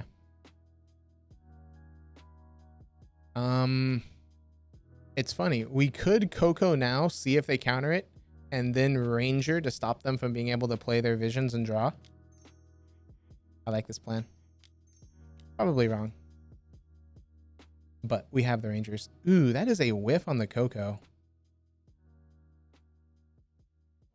But we'll do Bird and Goose.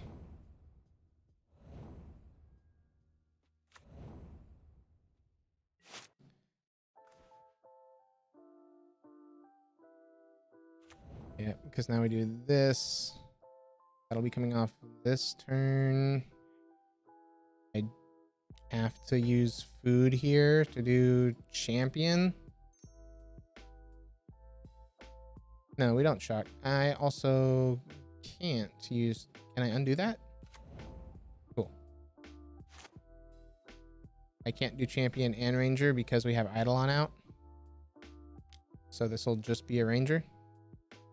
Yeah. I caught myself.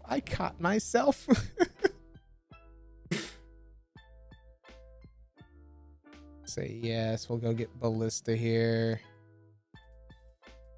And put a stop there just to be safe.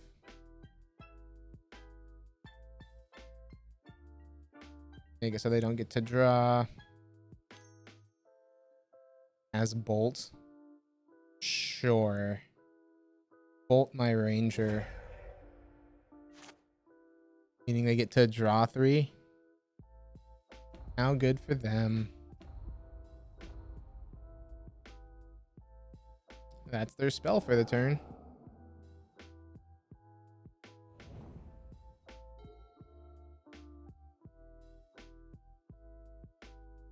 Okay, Temple of Epiphany.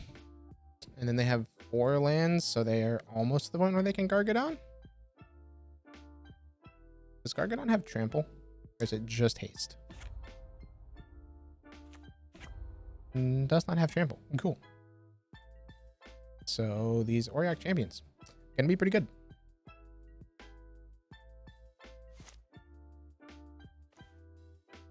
Razor Verge Thicket, do that. White, auriok.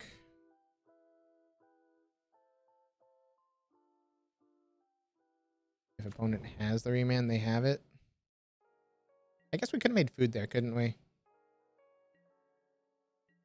Oh well.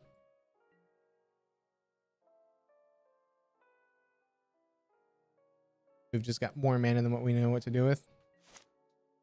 I'd be a bit scared of the balance if they had out an As Foretold. I guess they could draw the As Foretold and then we're in a bad spot. So yeah. Well, no, if they draw the As Foretold, then we have a turn.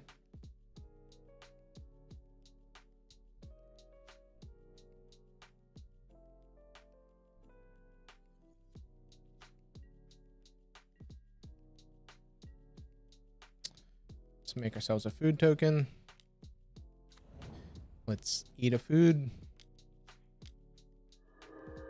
Just because we've got more mana than what we know what to do with here. A Giver of Runes.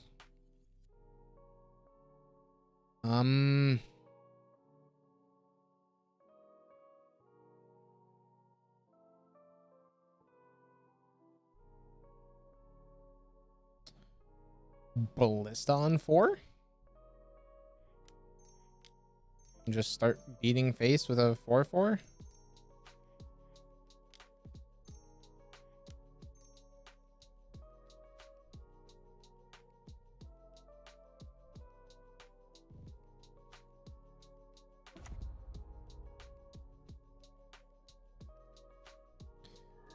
Go ahead and gain the life. Combat. They can't do anything at instant speed? That could kill our Eidolon or Auriok? Put it that way. They can do things at instant speed, but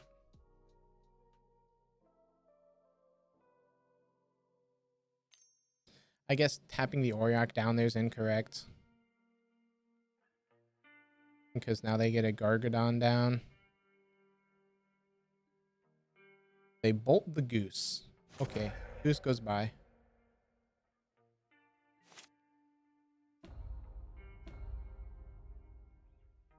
They don't seem to want to play down a Gargadon right now. Interesting. Echo into Electro. Yeah.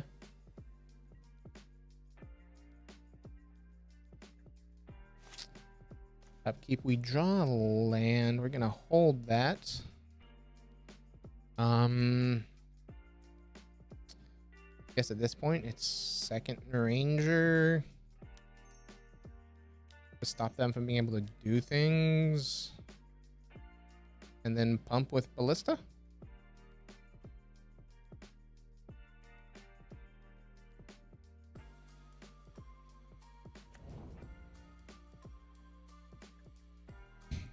And do like so. Always yes. Always yield. This will happen. We'll go ahead and pick up Ballista here. And then put a counter on Ballista. And do that. Hit for 6. Make it so that way opponent can't do non-creature spells next turn. Opponent goes to 8.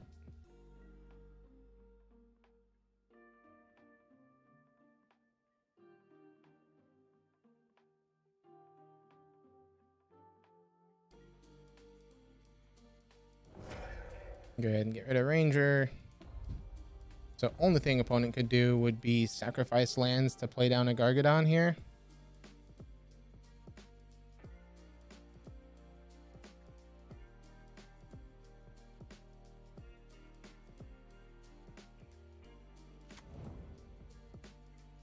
They play a land. So they could get one Gargadon down. Have a 9/7 to block with. But we have ping for 5, ping for 3.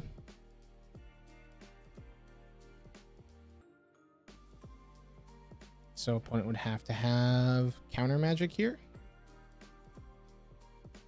Yep.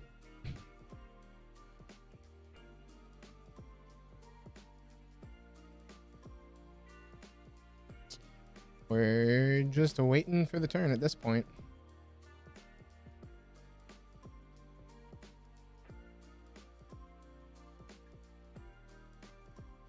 This will happen. We draw. Combat, swing with just the ballista. Because if they let this connect, they lose. If they sack their stuff for Gargadon to get in here, we just ping. Because that'll be their spell.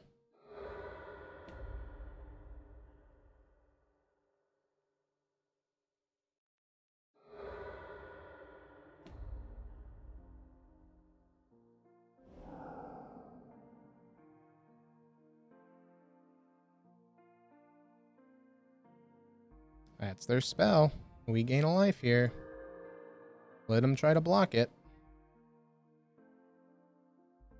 All right.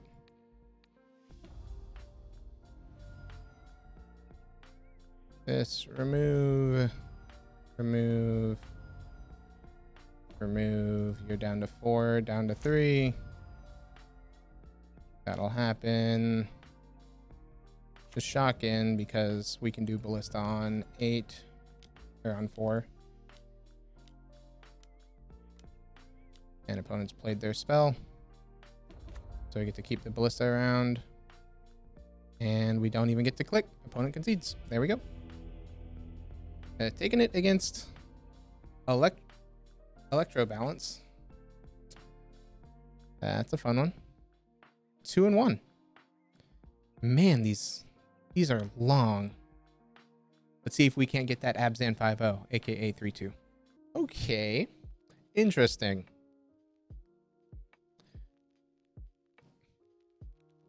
So, like, we're on the play. We go goose, pass. Yeah. We keep this. We go goose, pass. Hope to find another land. And then go champion. Then find ourselves with a Vito.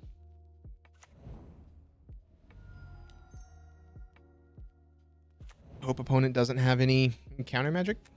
Or not counter magic. No, counter magic or and disruption. You know, just hope opponent's playing another uninteractive deck. Like that. Okay, well now we gotta be quick.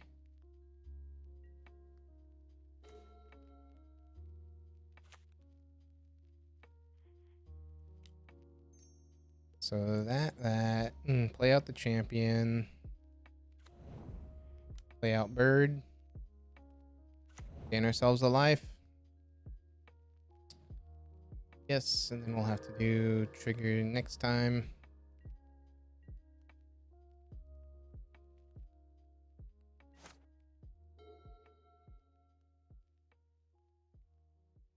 You don't need that stop there for now. So, are we oops or are we Charbelcher? Either way, what do we have in our sideboard?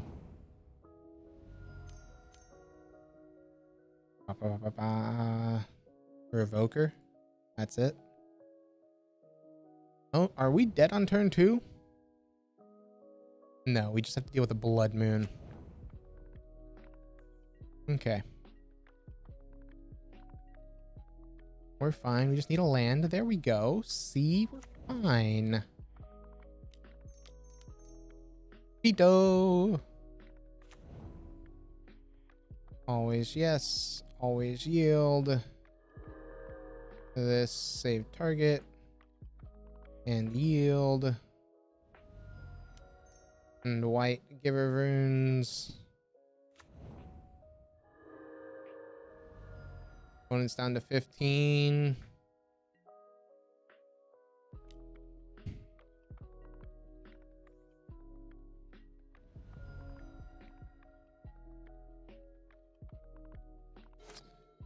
Well, opponent doesn't have access to green mana.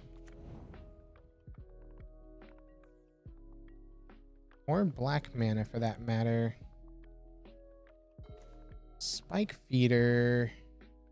We can't play that card. That's unfortunate. So I guess we go Ballista on 1. Hold up mana so that way we can do Spike Feeder next turn.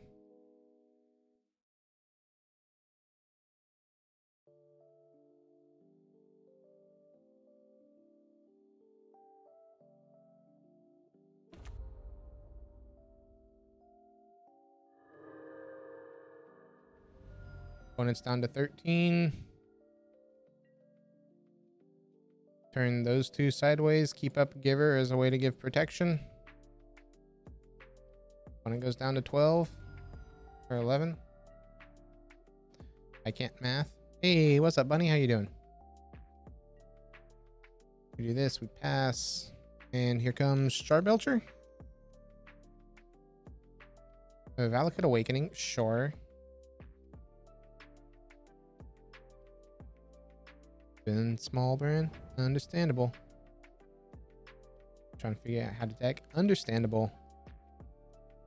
I know that feeling all too well. All right, there's this and Charbelcher. Okay. Iron Crag into Charbelcher. They just had it. They just had it. Unfortunate.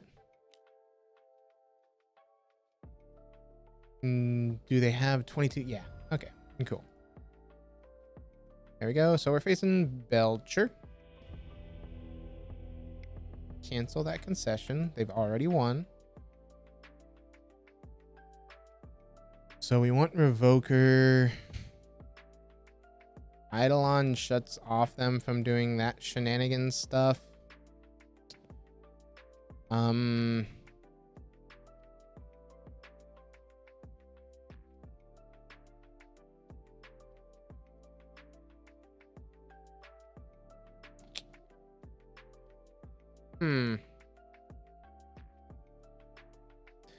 So I don't like Skoos here. This doesn't stop their spells from ramping. We can take out a Skoos, take out a Goose. I'm not too big a fan of Eidolon of Rhetoric here, but at the same time, makes it so they can't go the Iron Crag or try to combo out using Word. Recross into Reforge. Reforge the soul. Man, hand looks great other than it's missing something.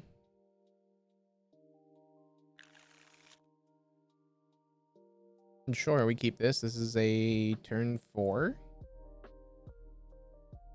We have to bottom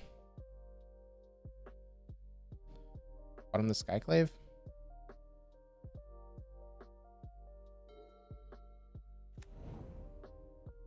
That, chuck it in, bop them. Let's see if they have the bolt or the spike feed. Well, they can't. I guess they could bolt themselves and then spike feed hazard. If they really wanted to.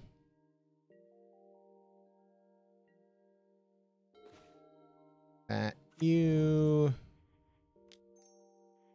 Black, white, white. Heliod.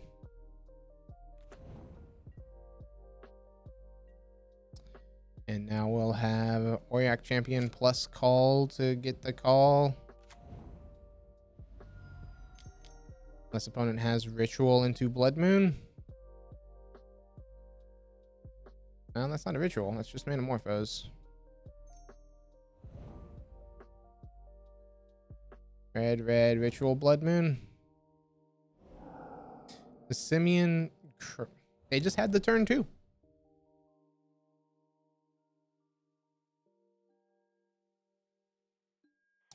Impressive. We had a turn 4. They had the turn 2. Sounds about right.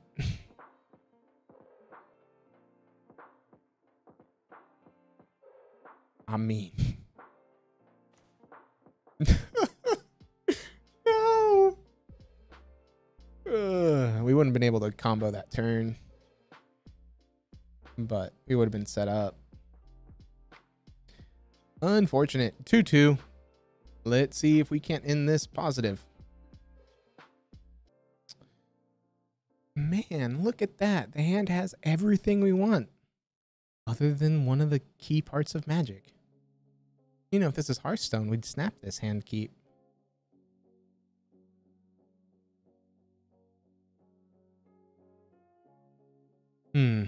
Alright. Nice, quick, easy mulligan here. And hand's got... Yeah. I mean, hand's got 2 combo pieces and a search for the final. We'll just need a land here.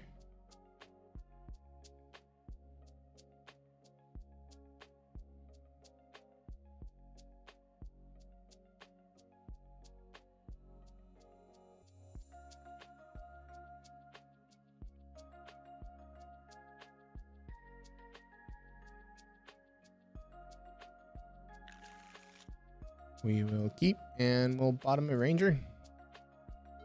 And let's go.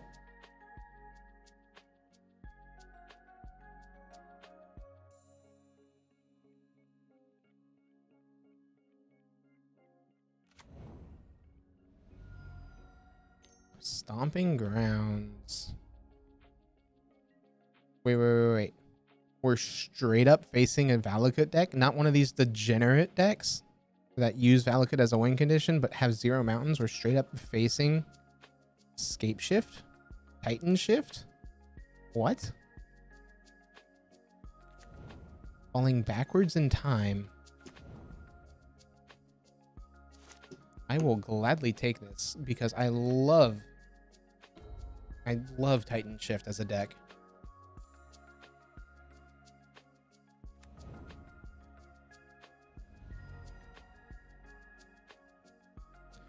Fetch for a forest, and let's play out this Sakura Tribe Elder. Oh, a mountain. Explore. Okay, that works too.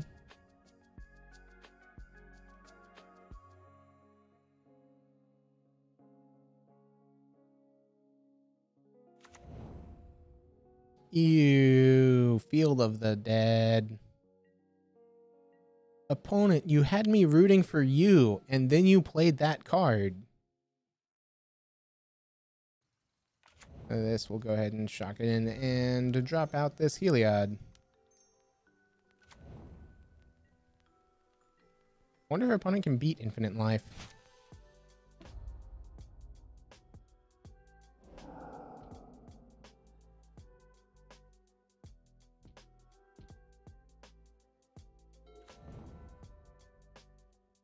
So how high do we go? 200?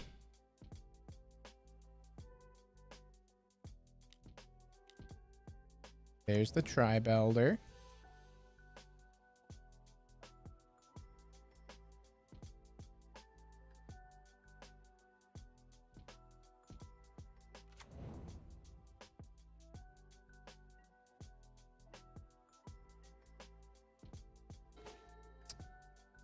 There we go. This green. Go ahead and play down a bird. And green 1 spike feeder. Remove a counter, gain some life. This and save targets. And yield. Gonna go ahead and go up a bit here because next turn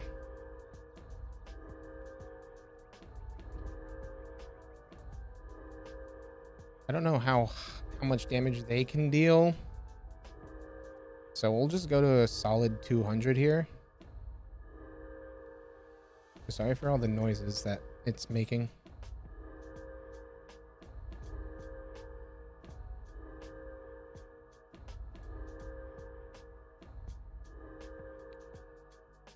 No, I don't want to.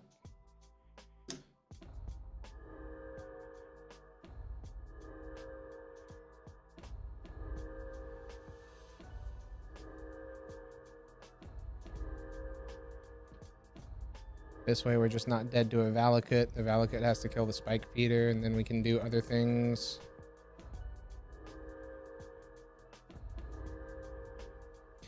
And then we'll hopefully have...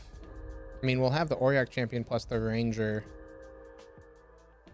Auriok champion will be able to live because they won't have a way to kill it. Even if they get a massive board state. I guess we can lose next, or not next turn, but they can ping off both of our birds here.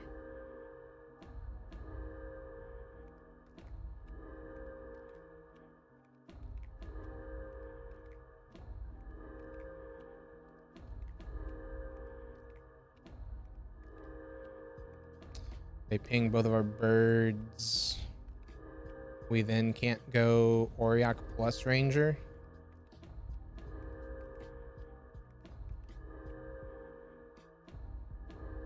I guess if they wanted to, they couldn't ping both of our birds.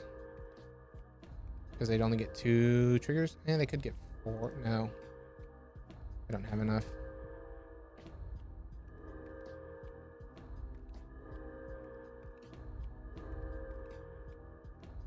We're going to stop at 150 for now.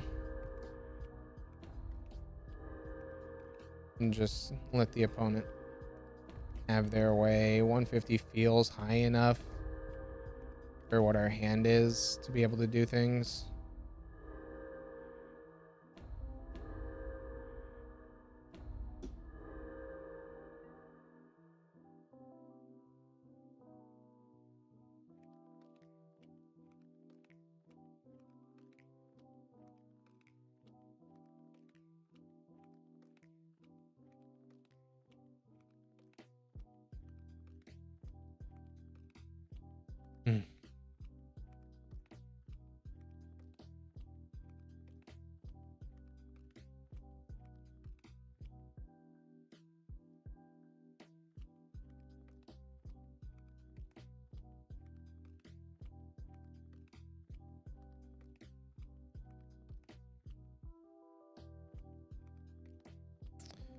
Go ahead and turn off the auto yield on the Heliod. And then we'll have hopefully Auriok champion into Ranger go get ballista. Pass the turn on their upkeep, hit them with the Ranger effect, and then combo them.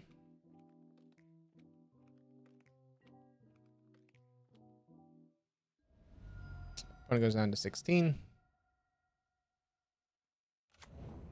It's a stomping grounds tapped.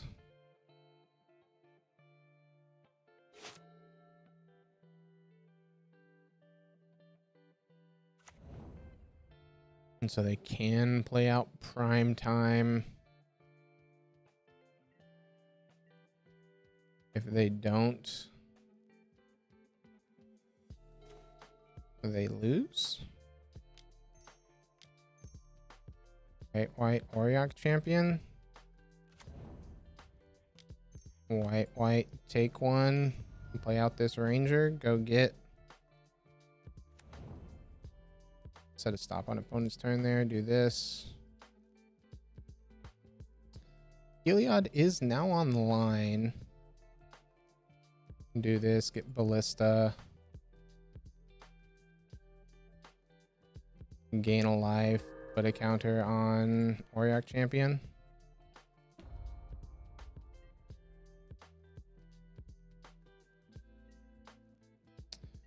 Pass the turn.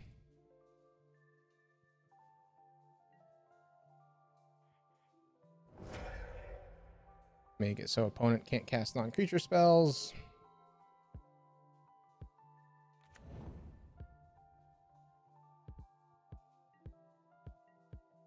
And now we go ballista on 1.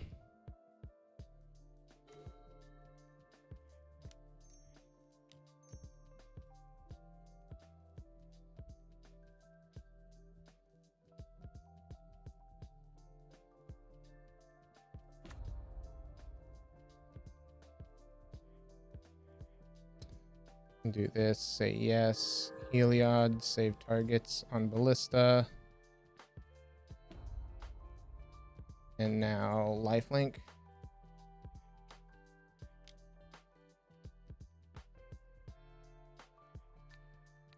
Remove and save.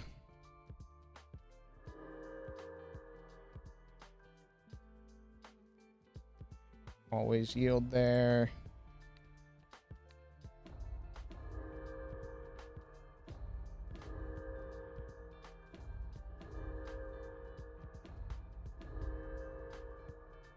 And there we go, getting game 1 against Scape Shift.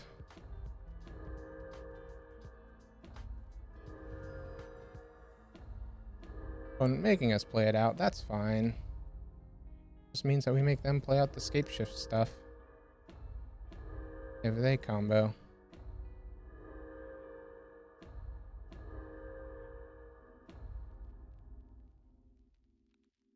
So we're only down 1:30 on clock. That's fine. There we go. Begin sideboarding, facing Scape Shift.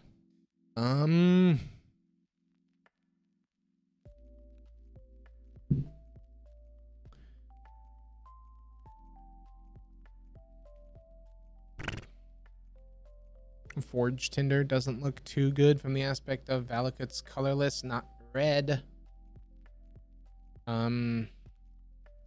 Fails and chokes are awful. They don't tap for more mana than usual, other than that they do run the Castle Garenbrig, which we saw. So we can stop them from having castle. I feel that's irrelevant. I feel we just need to be faster. Just keep everything as is and go. I guess we could bring in paths as a way to deal with prime time. Do that. They don't have anything in the graveyard that we care about, so we can board out Skoos here. They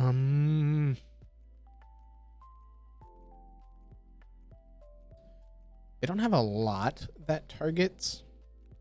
Like, they'll have bolts early game.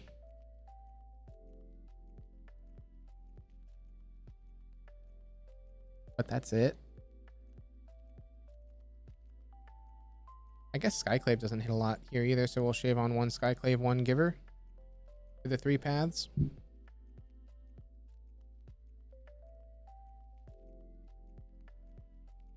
Because Skyclave is non-token, non-land, and less than 4. Their primetime deck that really only hits Sakura Tribe Elder, which they'll sack in response.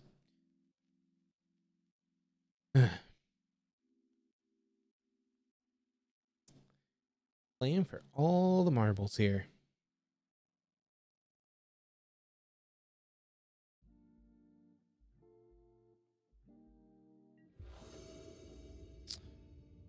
There we go. I'm assuming they'll take the play.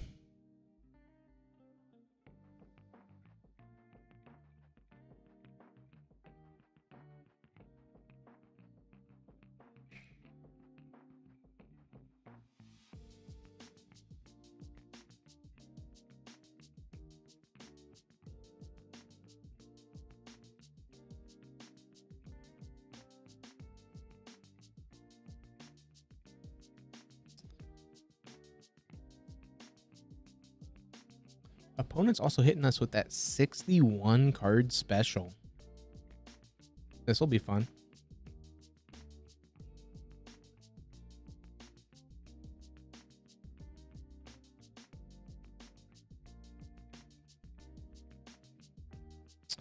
They take the play. We've got an auriok champion, a ranger, and a call, which is the combo in a roundabout way. We would be risking a loss to a blood moon. I don't think they'd be running a blood moon style deck when they need their Valakut to have its trigger. Opponent mulligan to 5.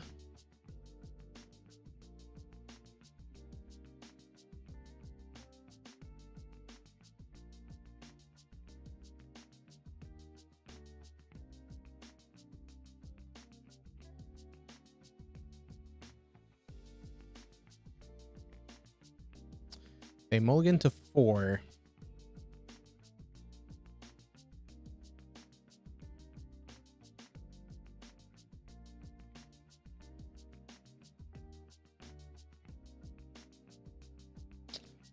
It's a shame Vito exiles. Or Vito targets. So Valakut pass from opponent.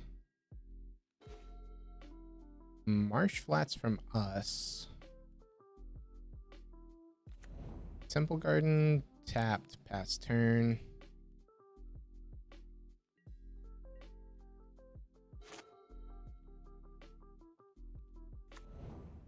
Wooded Foothills says go. White auriok pass turn. When it goes ahead and gets stomping grounds. Next turn we'll have a ranger.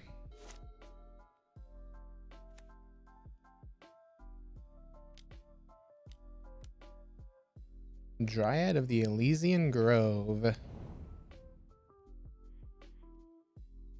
Always, yes, always yield. So we need a way to answer Dryad here.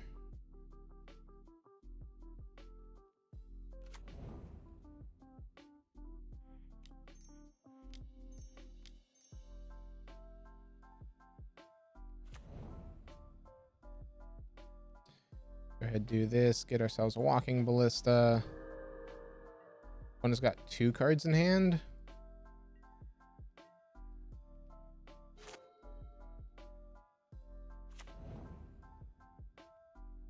They would need exactly to have land prime time here.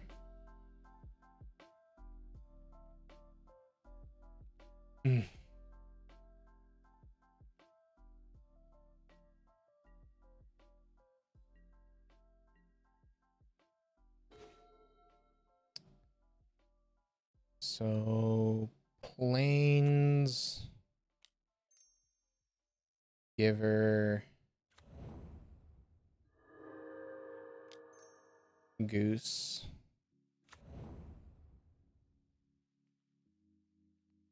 pass. I have 1 mana short of combo next turn.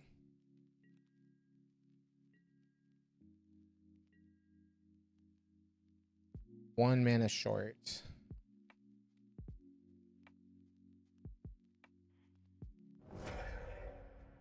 We'll go ahead and sack it.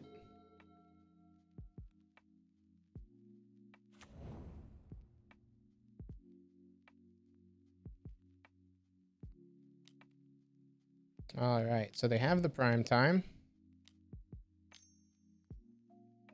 meaning Valakut's online here. We'll gain ourselves a life. Opponent gets 2 lands, one of them being Field of the Dead, one of them being something that isn't already out on the battlefield, and gets 2 Valakut triggers. Or they just get 3 Valakuts and hit us for 18. Interesting. They're going after all of our creatures. Sure. And then they hit us for 3. Yep. Because we can't stop the Valakut. Because it's not pro. It gets around the pro red. And then these have Summoning Sickness. So those die. We got 16. We can gain 3. Problem is those Valakut triggers are lethal.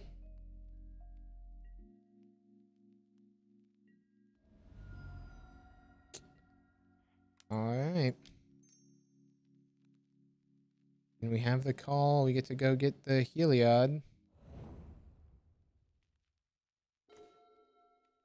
But that's it. We don't have a way to gain life. So this, we can play this, and pretty sure we're dead to Valakut triggers plus primetime swing.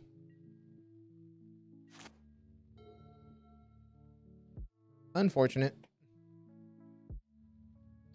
Anything that we can bring in from the sideboard, we can bring back in the Skyclave. Now that we know that they're Dryad as well. We get hit for 3, we get hit for 9 here. And then they swing and we're dead to Valakut triggers. Assuming they have 2 lands in their deck. They have 2 lands in their deck. We're just going to wait and see. Opponent did just make us go through our stuff, so we'll make them do it themselves.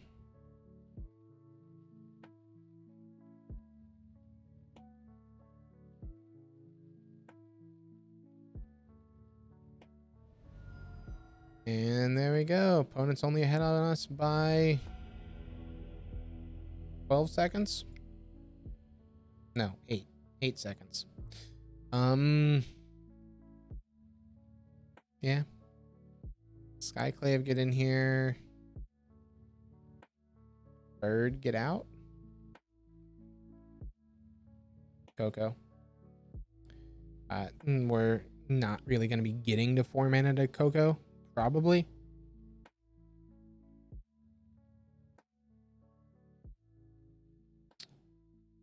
Doesn't mean that we won't, but I'm just under the assumption that opponent's going to be able to do Primeval Titan things. Okay, well, we've got a Vito, we've got a Goose, and we've got a Coco.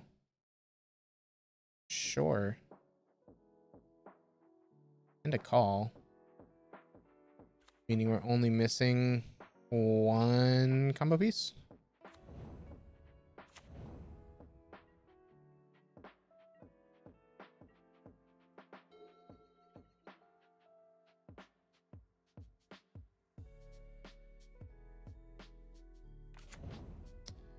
Stomping Ground, Shocked In, suspends a search.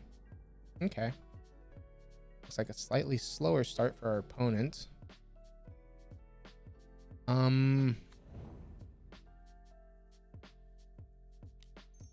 I like dropping the bird here and passing.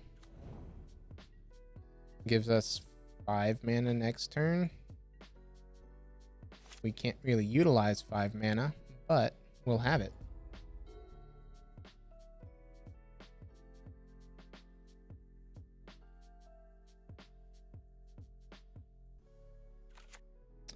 They play out a snow-covered mountain.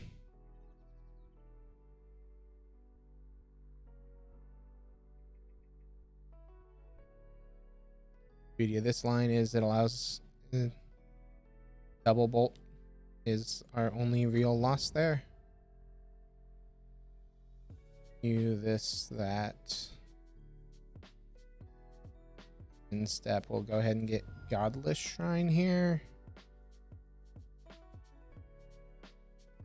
Just have access to white and black. That way we have access to all of our colors. Do that. We can go ahead and shock in. We could Vito plus call.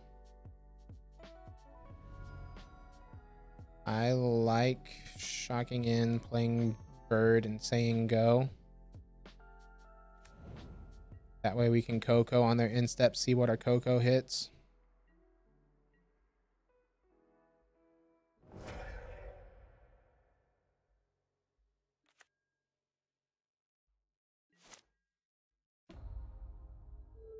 Yep. So they cast their suspend. Or search for tomorrow. Get themselves a snow-covered mountain. They draw. They're missing a green. Okay. So now they have prime time available to them.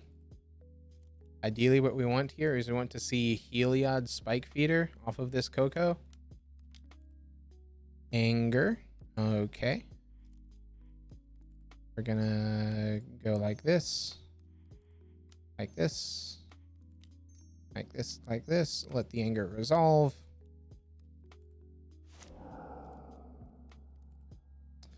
And now we Coco.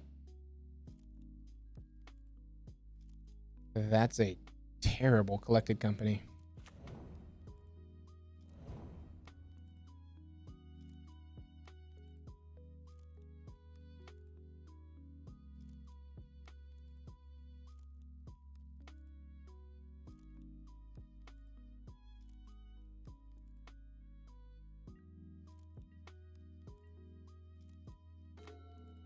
So land.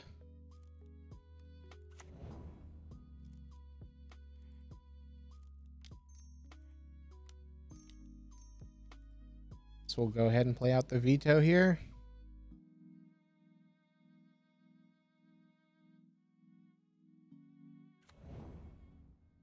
Pass the turn. Hope opponent doesn't have prime time. Opponent probably has prime time. This, if they get Stomping Ground or Cinderglade, shows primetime mana. And paying costs, trying to fry. Frying our giver. Okay.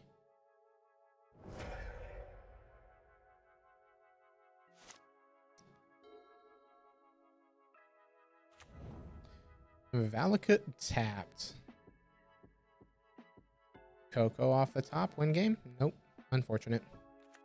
This. Yes, green, white, call. As far as what we get off of call. Heliod? Just to start gaining life.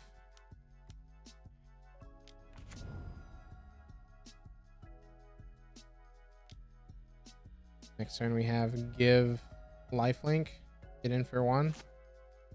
Worst case, best case, we rip Spike Feeder off the top and have the combo.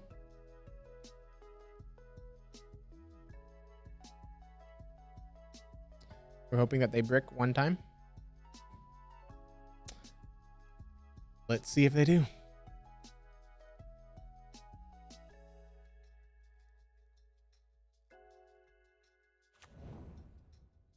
Well, yeah, I forgot that they'd just be able to do that. So we need Coco into win game. Auriok champion. Again, colorless, not red. Temple Garden to play tapped, pass turn. We need one more mana. And if they're holding a foothills this entire time, I don't think we're gonna ever get there.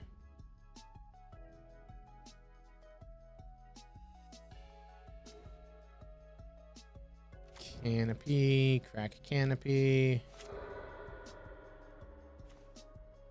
Giver of runes, sure. And play it out just so that way they have to have a land drop.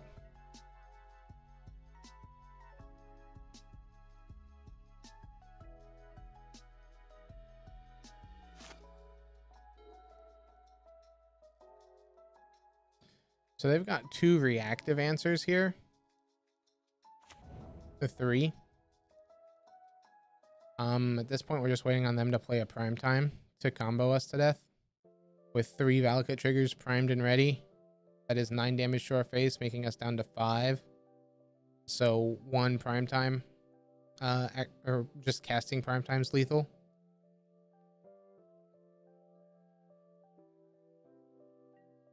is what this comes down to.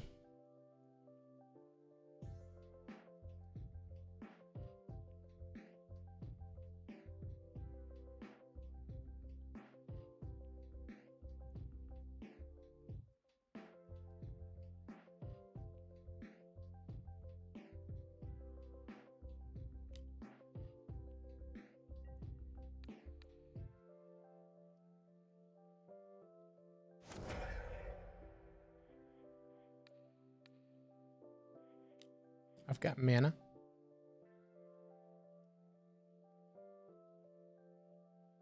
Doesn't matter. Basically says use your Valakut trigger on our giver here. I'm assuming they were going to be doing that anyway because they don't want us to have protection, because that would make their job a lot harder. In step, we draw land, which means we are primed and ready to go if they crack their foothills ever.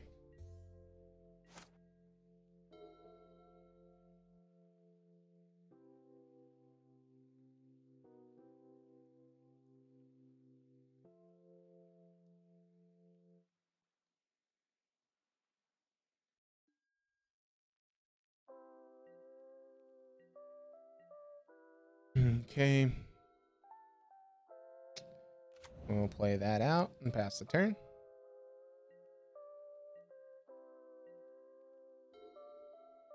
We're staring down them having lethal if they ever draw prime time, and them holding up interaction via Valakut.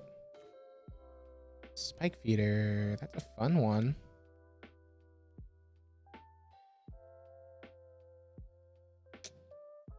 Does it do us anything though? I mean, it baits 2. Could bait 3 of their things. I'm fine with that. Auriok champion. This. Spike feeder. I'm assuming this is cracked in response. Valakut trigger hit our Auriok champion.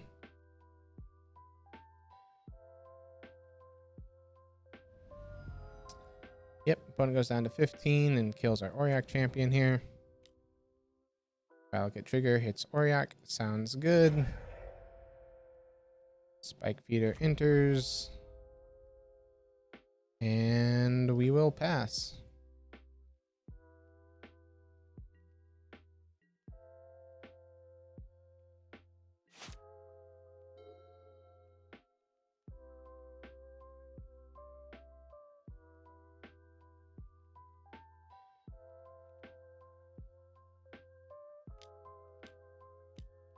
Anger of the Gods.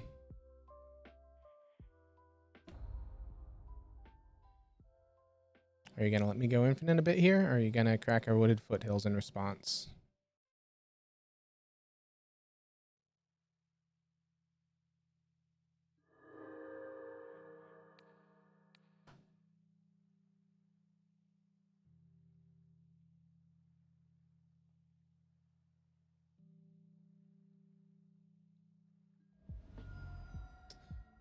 Okay. Foothills is cracked. Valakut trigger targets there.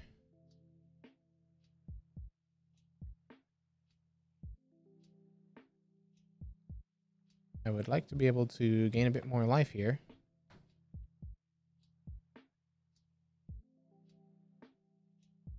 Opponents for some reason holding priority.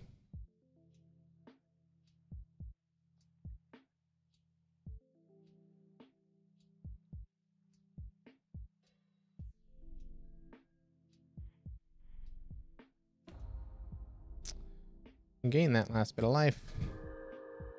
And put counters on our indestructible enchantment. And then anger has been cast. Opponent now only has 1 interactive card, but if they have prime time, we lose. I don't know what's left for them to fetch here, actually. We draw a Coco. That's nice. And we can use that on their instep here.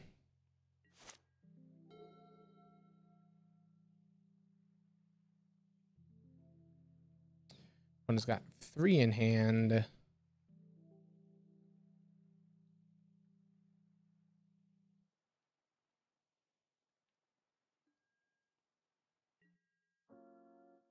Duke.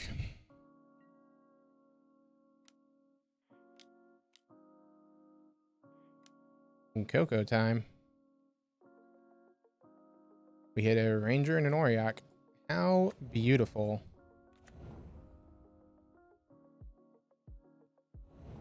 Any order, go like so.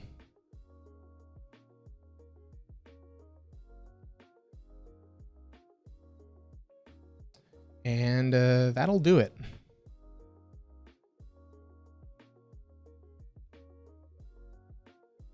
Actually, it won't.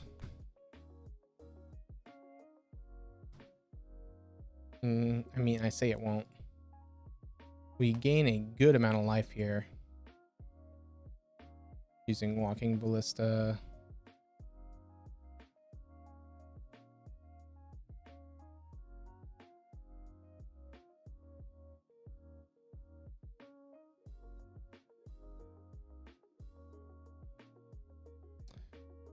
So we put the counter on the auriok champion. We go to combat. We swing for 6, 9, 11. And then we just have lethal if it connects. If it doesn't connect, we have lethal. Because they lose their Wooded Foothills stuff. That's exactly what we needed to hit here to win this game. And it's probably not exactly what we needed to hit, but it's enough that hitting it the way we did.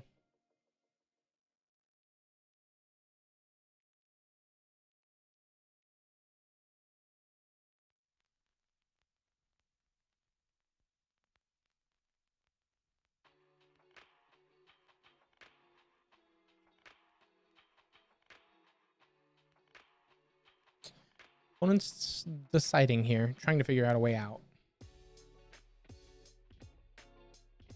Okay. We say yes to the auriok champion. Heliod will go ahead and target the auriok champion here.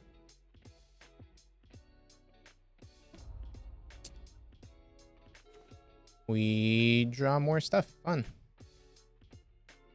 In combat swing. If this connects, you lose. If it doesn't connect, you lose.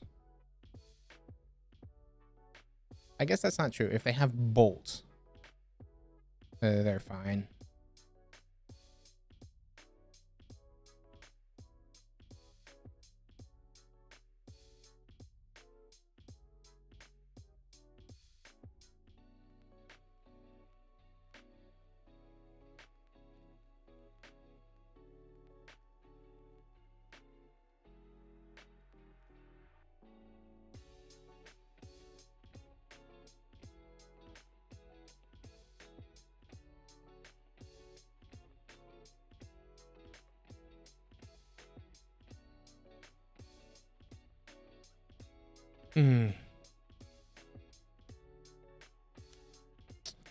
So they had the bolt, meaning they won't take any damage through this means. That's fine. They take 2.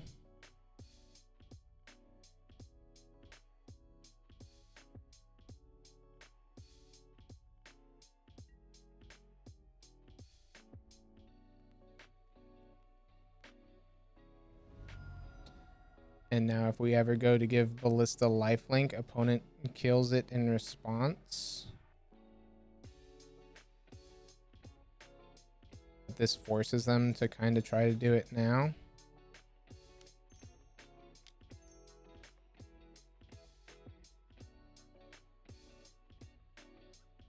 It's on 2.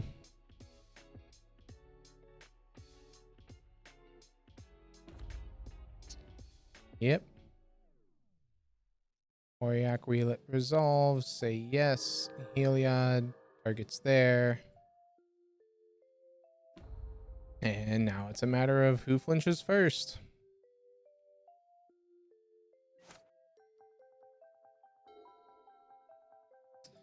If they have a land drop, we have to flinch.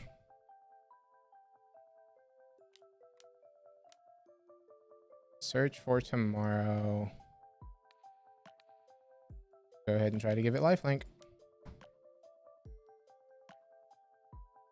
And see if opponent wants to crack their foothills.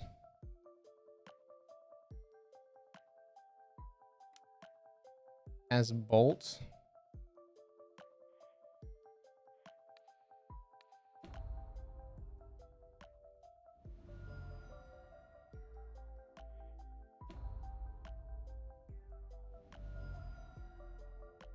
So opponent's got one card in hand.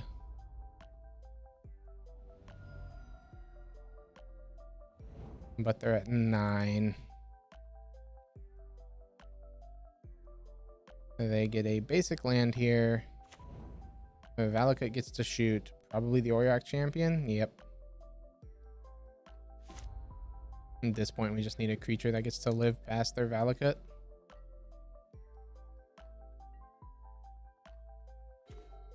Ballista again.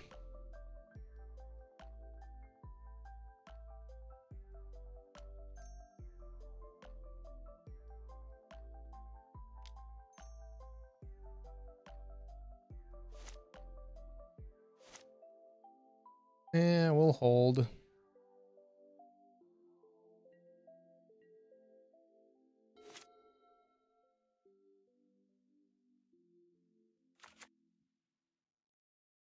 Snow-covered forest. What's this last card that they've had in hand this entire time?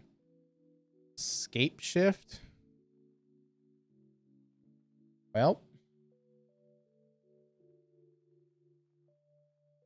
I'm pretty sure we're dead. 1, 2, 3, 4, 5, 6, 7. And that keeps enough mountains that they can just get 7 Valakuts.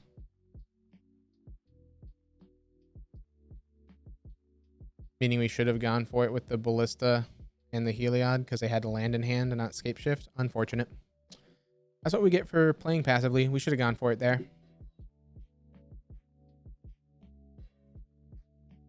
Because we know that they run 3 Valakuts. But do they have enough mountains? That's what we're checking here. Because they need to be able to get enough mountains. Because they can get the 2 Valakuts. And then that's 3 triggers, meaning they just need 2 mountains.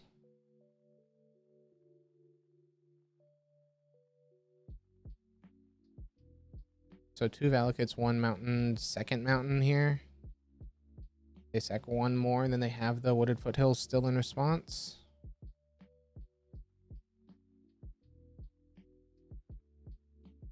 I mean, we're just checking to see if they have the mountains.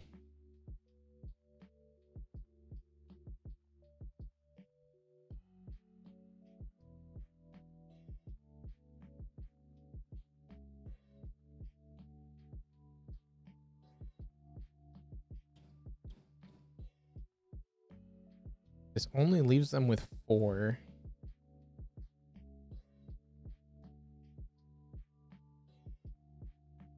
Three.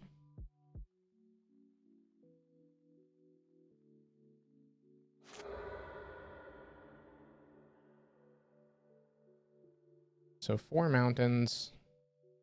So Valakut, and 2 mountains wins them the game. Do they have 2 mountains in the deck?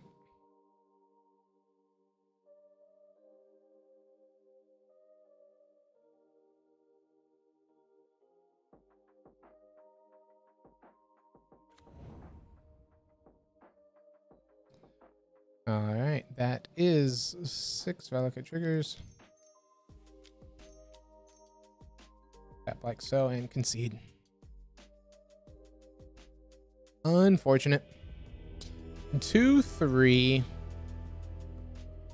Again, as I was saying there, we should have gone for it. If we had gone for it, they would have had to have another bolt. Well, no, because we don't flinch. Because they have the... I don't know. Because they had the fetch land, it makes that kind of just meh. So if we had gone for it, they then can fetch and try to shoot our ballista with the Valakut. If we don't, then they have that scape shift. At which point we would then try, and then they still have the fetch. Well, we'd wait to see what they sacrifice, put Valakut triggers on the stack, and then they would have left the fetch land up, as we saw, and then they would probably have another mountain to go get. I don't know. They might have gone too far at that point.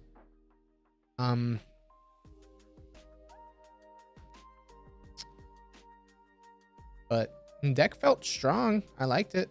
We never got to see why we like a Vito. We never got the Vito Spike Feeder combo, but we did see why I enjoy Auriok Champion over, say, Conclave Mentor. Because in a vacuum, Auriok Champion's a lot stronger because it just gains you life and has that pro black, pro red, and then also works with Heliod for whenever you play a creature, you get to grow a creature.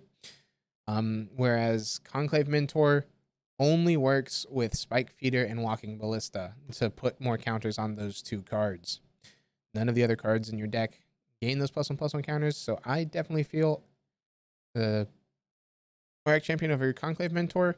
I don't know if the Black Splash for Vito is worth it. It does give us options in the sideboard, even though we're not utilizing anything in the sideboard that is black, but it's an option. I definitely think this list is strong, and I could have done better with it. It seems to be pretty decent, though. So thank you, KoDiamonds, for showing us this list. Thank you for piloting it. Thank you for editing it. And then I had fun. And I'll see you guys next video. Peace out, everybody.